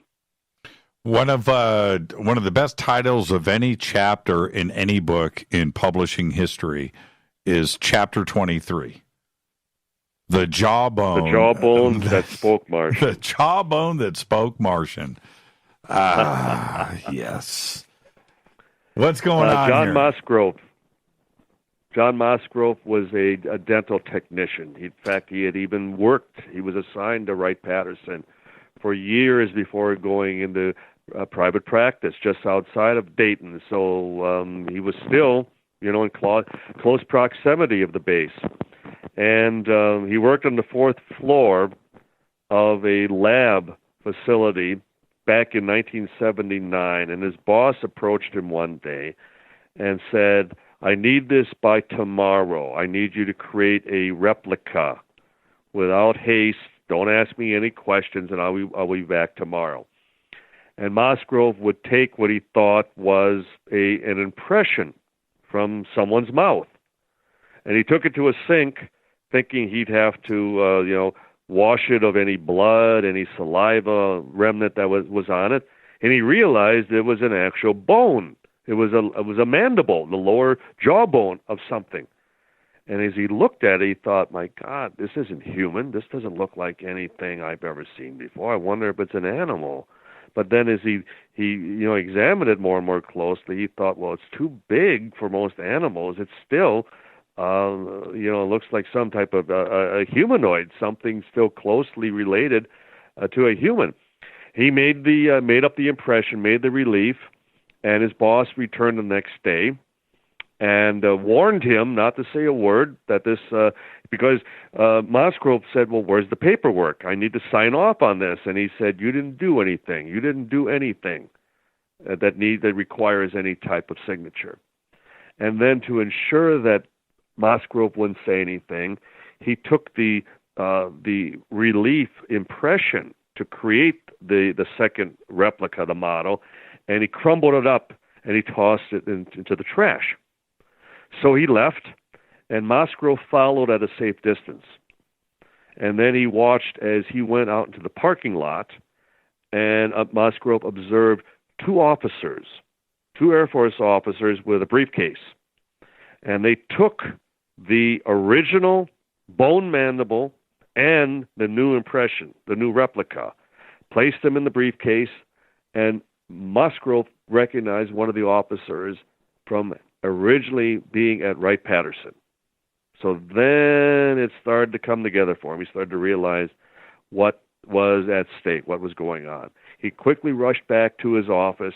He retrieved that crumbled impression relief, and he made up a new one. He created a whole new replica, and he kept that in a bank security box for 31 years. And then it was the late Carl Day, who was an Emmy Award-winning reporter at NBC in Dayton, and he turned it over to him. And then Day used it for leverage and getting stories and sources out of Wright-Pat that he had this replica of what clearly was something non-human. And in fact, since we acquired, and I remained in contact with John Mosgrove all these years, he made another replica for us, which we have on display at the International UFO Museum in Roswell. And we've had anthropologists examine it time and time again, and it is not of any animal, any species on Earth. And as far as they are concerned, it's something not of this Earth. It is not of any species from this Earth. I have a bunch of questions from the listeners. You want to take the time to go through these? You ready? Please, that's what I'm here for. Okay. First up, what is Don's source for Project Stork? Project Stork would be part of Hynek's files and Edward Ruppelt. The fact that Ruppelt, who in many ways headed the project, because he, as an engineer, was especially keen on the idea that we were dealing with a physical aircraft. We were dealing with something that was manufactured, even albeit that it may be off the planet, that we were dealing with hardware, nuts and bolts. And so in fact, Ruppelt's book, Report on Unidentified Flying Objects, he references Stork to some degree.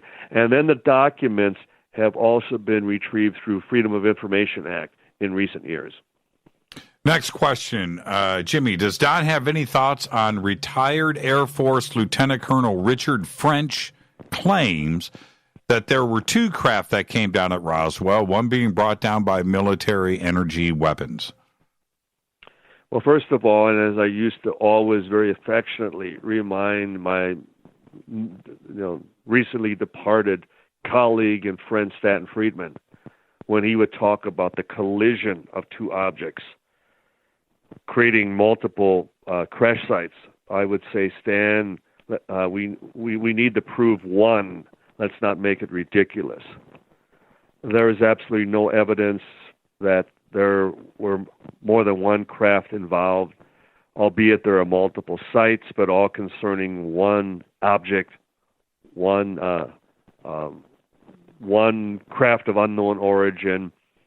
The French testimony has never been corroborated. In fact, we interviewed him long before he even testified at the citizens' hearing in Washington.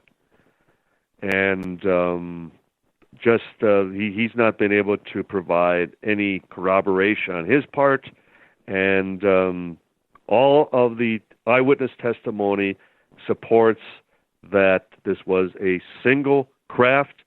There was a severe lightning storm that also has been verified for the night in question, and whether we assume that it was struck by lightning or it was some type of internal malfunction, that is totally open to speculation. We just don't know what actually caused the crash.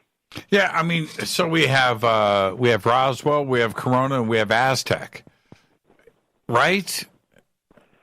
Well, Roswell, if we talk about Corona, that is the location of the debris field. That is where the craft exploded, whether struck by lightning or malfunction. It rained debris that covered an area of almost a mile long. There was a secondary body site 2.5 miles southeast of that location, where 2 bodies were recovered, and then there was a final impact site much closer to Roswell of a egg-shaped pod, a capsule, about the size of a Volkswagen Beetle, and that's where 2 additional bodies plus the survivor were recovered. Aztec is a separate incident a year later, but from Corona, trajectory towards Roswell is all part of the same event, the same incident. So just one craft, not 2. Correct. Next question. Does Mr. Schmitt have info on what the Wilson docks were referring to when it was mentioned that there was a craft recovered at an archaeological dig? Have you read the Wilson Davis docks? Yes, I have. Okay. And that would suggest, again, Roswell, because even in the original Roswell Incident book by Moore and Berlitz, it was suggested that who first stumbled upon the crash site was a team of archaeologists. And when we finally determined that it was Western Tech that was part of a archaeological project north of Roswell at the time of the incident. The head of the project was Professor William Curry Holden, and Kevin Randall had interviewed him just prior to his death, and he confirmed being there. He confirmed not only being there and that they had seen everything. He would not elaborate, he wouldn't go into detail, just that they were also sworn to secrecy. They were told to never talk about it again, but we did confirm they were working north of Roswell at the time of the incident. So archaeologists, again, would suggest Roswell. Next question. This is actually, you kind of touched upon this. If we as humans had all of the answers to all of these questions, would it change anything? Well, I would even go a step further, and I've often pointed this out to the skeptical community. If we're wrong, if I'm wrong, if the pro-UFO, pro-investigation, let's determine once and for all what we're dealing with, nobody has any answers, we're still working on this, but if we're wrong, it doesn't change anything. But if the skeptical community is wrong, it changes everything. And that's why I think they feel that they have the most at stake, the most to lose. Because overnight, it creates, like even in Bryce Zabel and Richard Dolan's book after AD disclosure, mm-hmm. that what effect does it have as far as what culturally, the culture shock, what does it have effect as far as it have on the economy, the stock market, as far as the price of crude oil, as far as to the banking, the international banking institutions, organized religion, on and on and on. And we all, live as far as on, very safely on this little capsule called planet Earth. And we're all here, going through the same, ride through space, which is, just happens to be our very lives. And we all work and we all play and we all hopefully get along with one another. But this, throws a monkey wrench in the works, so to speak. Well, I'm sorry. Go ahead. But then I would take it one step further, because given Roswell happens, okay, I'm 99% convinced that Roswell indeed was the recovery of a craft of unknown origin, okay? There was no mass suicide. There was no panic in the streets. Those people went through the motions. They did what they had to do. They didn't have anything in the Army field manual of how to deal with this. There was nothing in, as far as in the human awareness of dealing with a craft from another planet. Even our perception of visitors from outer space, whether it was Flash Gordon or Buck Rogers back then, they were flying rockets and they looked like human beings. But yet Roswell, again, changed everything. But they lived out their lives, they worked their jobs, they raised their families, they even kept going to church, and they were there. They were back there in 1947. Right. And here we are 72 years later, and we've digressed. We can't handle this. No. I don't think you would be impacted by it any more than I would, Jimmy, in just saying, I knew it. I knew it. You're right about that, and I think the evidence is stronger where Roswell was real, right? We get the announcement, okay, we recovered a flying saucer, and nobody's going to freak out on that. They're going to freak out and be pissed because they were lied to about it. Yes, that's the issue. That is the issue, exactly, Jimmy. The culpability, the fact that civilians were threatened, children were threatened. The point being that the military, unless martial law is declared, they have absolutely no authority over civilians. And the fact that they were behaving as stormtroopers, going into people's homes, telling parents they would kill their children if they ever talked about this again. Who's going to be responsible for that today? Who's going to finally say, well, we did what we had to do? Okay, yes, I can accept that. But the point being, you still did it. You've been lying about even doing it all these years. And now we're going to trust you. Now we're going to believe you. No. What do you make of the big push that's going on right now with UFOs, or you want to call them UAPs? It doesn't matter. In the mainstream media, is there an agenda behind this? As we were discussing at the beginning of the program, Jimmy, I'd like to believe that because it involves the Navy, it's fresh turf. It's cases that have not been publicized. The Air Force, Sign, Grudge, Blue Book, it's except for Sign, which was destroyed, but a lot of the case files are still there. Blue Book, most of the case reports are there. There's a lot of gun camera references. I love to see those films. So there's a lot of photographs, a lot of film that the Air Force is still holding on to.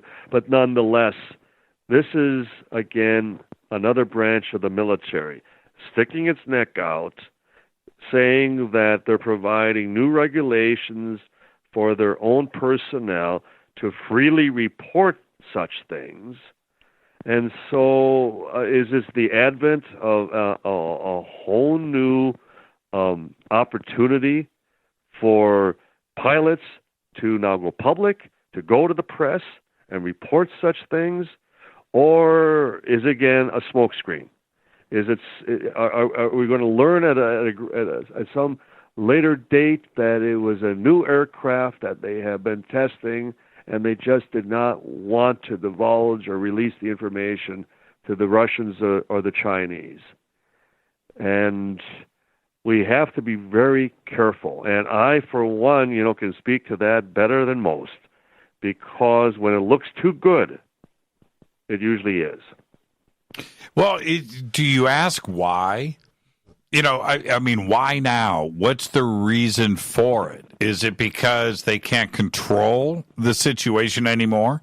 That the public now is going to get the answers that they seek, and they may find out something that the government doesn't want them to find out, and this is their way of trying to get out in front of the story?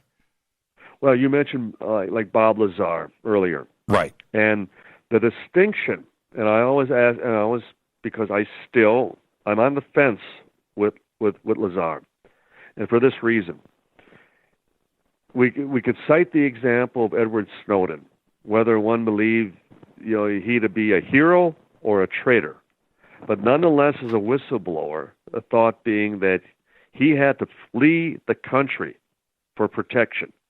I mean, who would have ever imagined that you'd have to go to Russia as an American for asylum, for nothing more than just speaking out about something you disagreed, something you saw, and you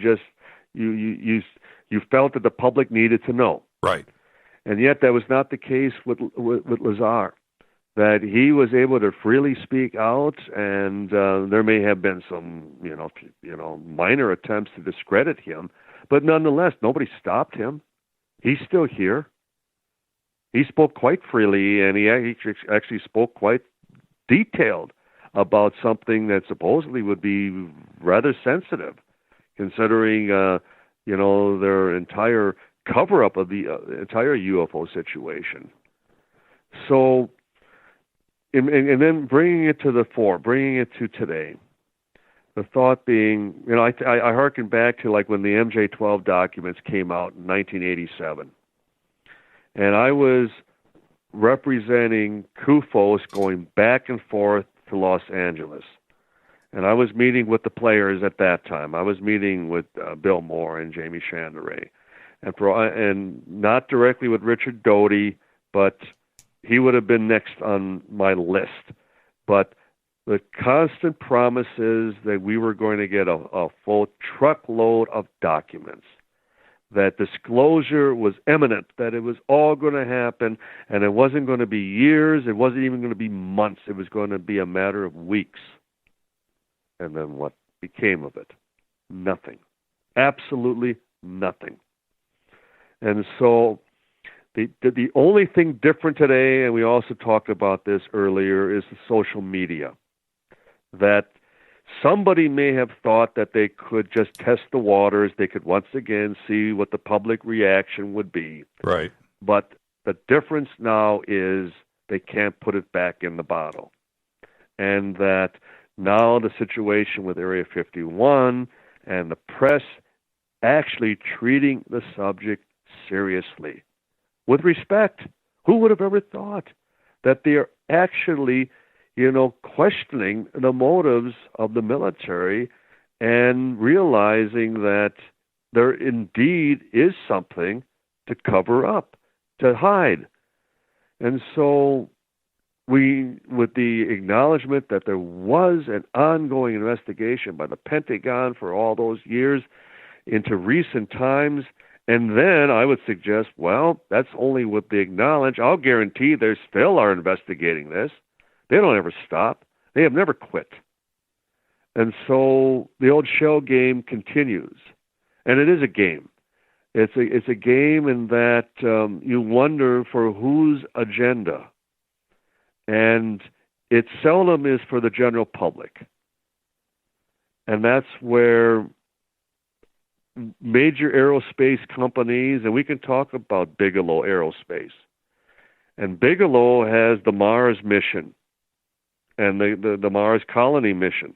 All the plans as far as the manned mission to Mars, that type of thing.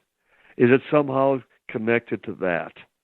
Is this the way of getting funding for other projects? And is this the Navy's way of getting additional funding in trying to learn what they're actually encountering, what they're dealing with? I don't know. Well played. That's wow, Don. That's crazy. I hadn't even looked at it from that angle. But that's a strong suggestion. They always say follow the money, right? Follow the money. Hey, I wanted to ask you really quick, Bill Moore, do you think he follows the community?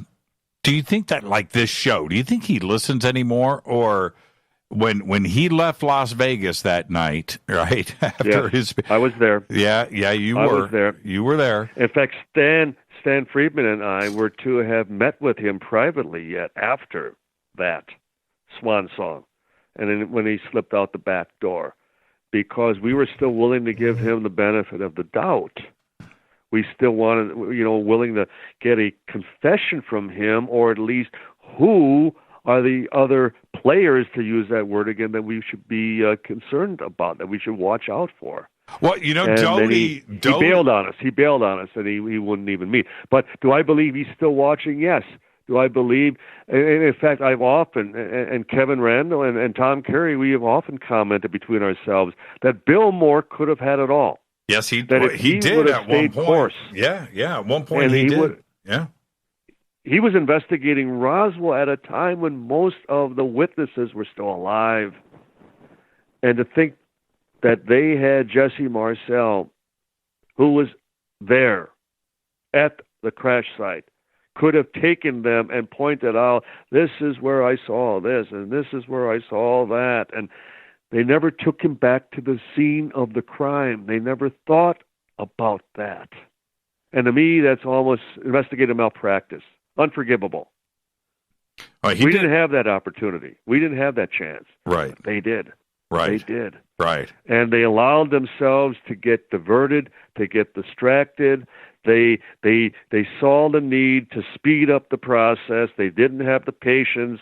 And there, too, I think they were trying to capitalize on it as quickly as they could. And they all paid a heavy price. Well, Doty called in to this show. You should go and listen to it. It's up on YouTube. And just his section. He calls in.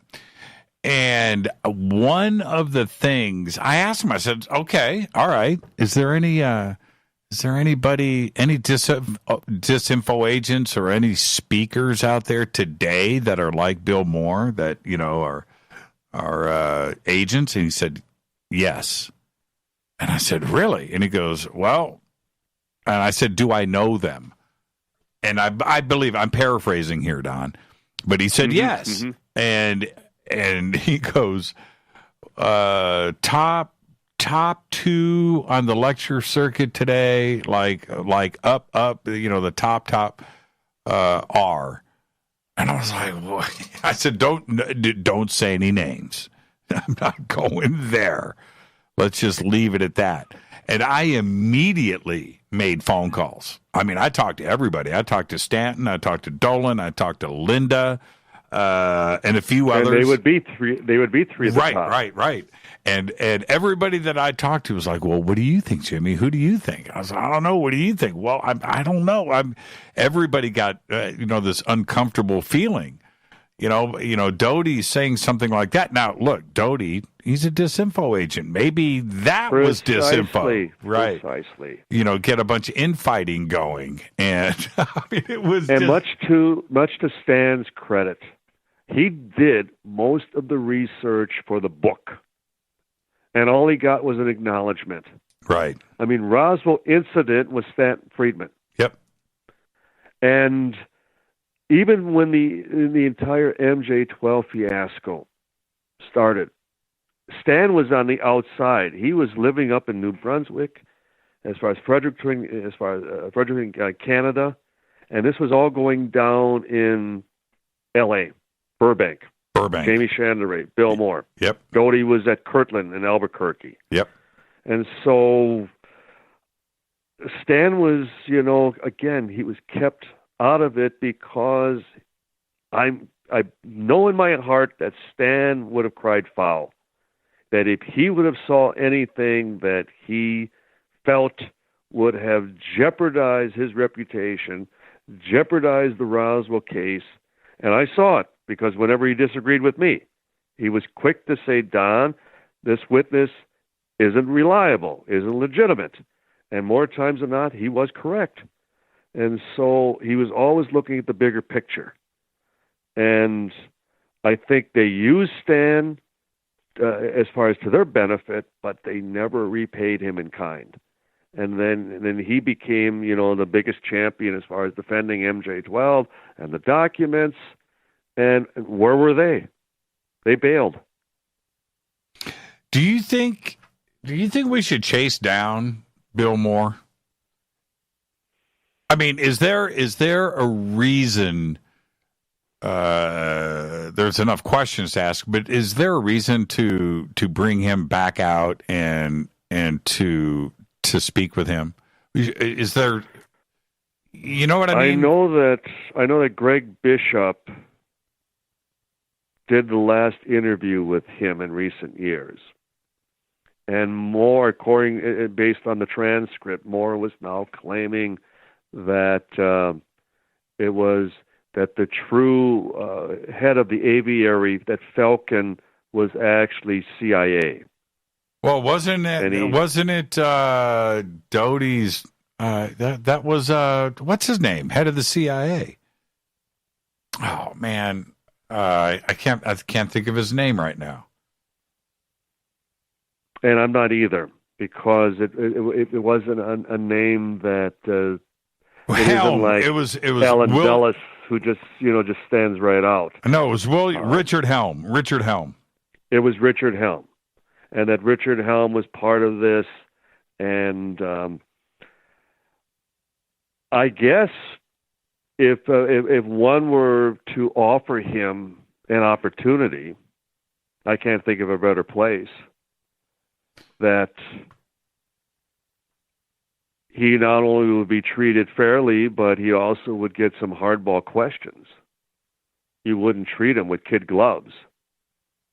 When you're right when you say that he could have had it all. And I've tried to remind this audience time and time again that, he cut and ran. Okay, yes. But without Bill Moore, we don't have a lot of things with ufology today. I mean, game-changing situations like Roswell, like MJ-12, and the list is long. And he was out. He was speaking at all of the conventions. He was the one person everybody wanted to talk to. Everybody wanted his next book. Everybody wanted to know what documents he had coming up next. And he was the cat at the center. And at that point, in 88, 89, he was at the top. It was him and Stanton, Randall, was part, you know what I mean? There was but Kevin and I, as far as Kevin Randall, our first book didn't come out until 91. And we both went through hell, mainly at the hands of Moore and a few others, just the constant threats of lawsuits regarding our books, and that we were plagiarizing his work, and that we were stealing his case, that type of thing. And well, first of all, how do you copyright an historic event?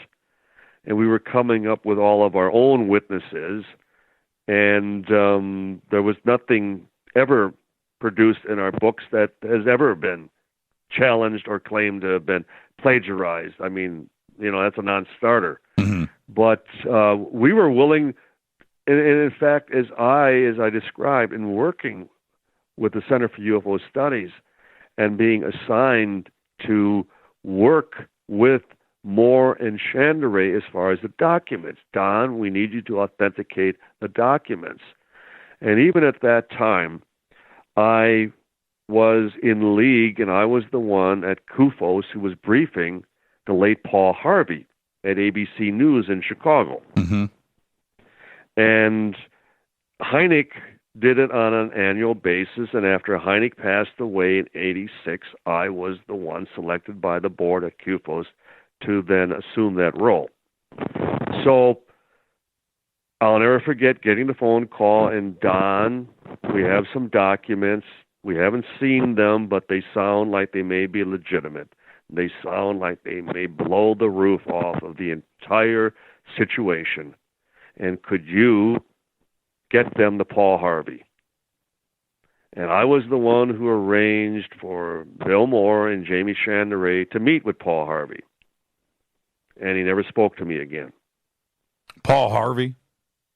Yeah. Yeah. Because he was going to call security on them, because they went into areas that he was especially upset, offended, when they started talking about ET, orchestration of organized religion and Christianity, and Jesus Christ was an astronaut and that type of thing. And Paul Harvey was very devout. Yes, he was. Christian, big friend of Billy Graham, the late Billy Graham, that type of thing. Right. And I had no idea. And then when they did that UFO cover live that Mike Farrell of MASH fame hosted, and they got into the Tibetan music and strawberry ice cream. We were seated here on Earth. That was the first I had, heard of such things. So it was like more became almost a throwback to the contactee element of the 50s. That they felt as the celebrity in them rose, they had to up the ante more and more to remain relevant. And that's why with the contactees, the Howard Mengers and the George Adamskis and the Daniel Frys, they kept coming back with more and more glamorous experiences with the Venusians and the Martians and so on. And again, Moore could have had that with Roswell, just with the legitimacy of the case. But there, too, it was as though he felt the need to glamorize it and produce documents and information that was not legitimate. Don, thank you so much. Downfall. Thank you so much for everything, man. And I could keep going on for hours. This is what I want to do. Let's do this. 1 month from today, let's continue this conversation. Let's just do it again. Let's put you into heavy rotation. Are you down? Fine. Would love to. That's what I'm talking about. Jimmy, you're a great dear friend, and I'm always going to be there for you. So thank you so much, man. And again, everybody, just head over to Amazon. The links are at jimmychurchradio.com. Not only UFO Secrets Inside Wright-Pat, but all of the rest of Don and Tom's books are right there. Thank you so much. Enjoy the rest of your night. Thank you so much. You as well, Jimmy. Talk to you soon. Don Bye-bye. Schmitt. Thank you, Don. Don Schmitt, and I just went poll to poll. I've got to roll credits right now. Thank you, Don. Stayed up late. And the last question, I should have... Don, are you still there? Yes, I'm still here. Somebody wanted to know if you were wearing a tie during the conversation tonight. Actually, I'm wearing a T-shirt. Have a great night, Don. So it's an alien T-shirt. It was given to me. It's got a crop circle on it. Thank you so much, Don. Have a great night. You too, Jimmy. Bye-bye. Don Schmitt. Faded Black's executive producers, Rita Camarion. Shows produced by Hill J. Palm, Renee, Dennis, and Bob. Announcers are Steve Harder, Gene Vito, and Mark D. Kovar. Webmaster is Drew the Geek. Music, Doug Aldrich. Intro, Spaceboy, spaceboymusic.com. Faded Black is produced by KJCR for the Game Changer Network, and syndication is KGRA, The Planet. Thank you to Don Schmitt, Tom Carey, too, as well. This broadcast owned and copyrighted 2019 by Faded Black and the Game Changer Network. They cannot be rebroadcast, downloaded, copied, or used anywhere in the known universe without written permission from Faded Black or the Game Changer Network. I'm yours, Jimmy Church. Follow me on Twitter at JChurchRadio. Until tomorrow night, I want everybody to be safe. Go back, Lee Tappy.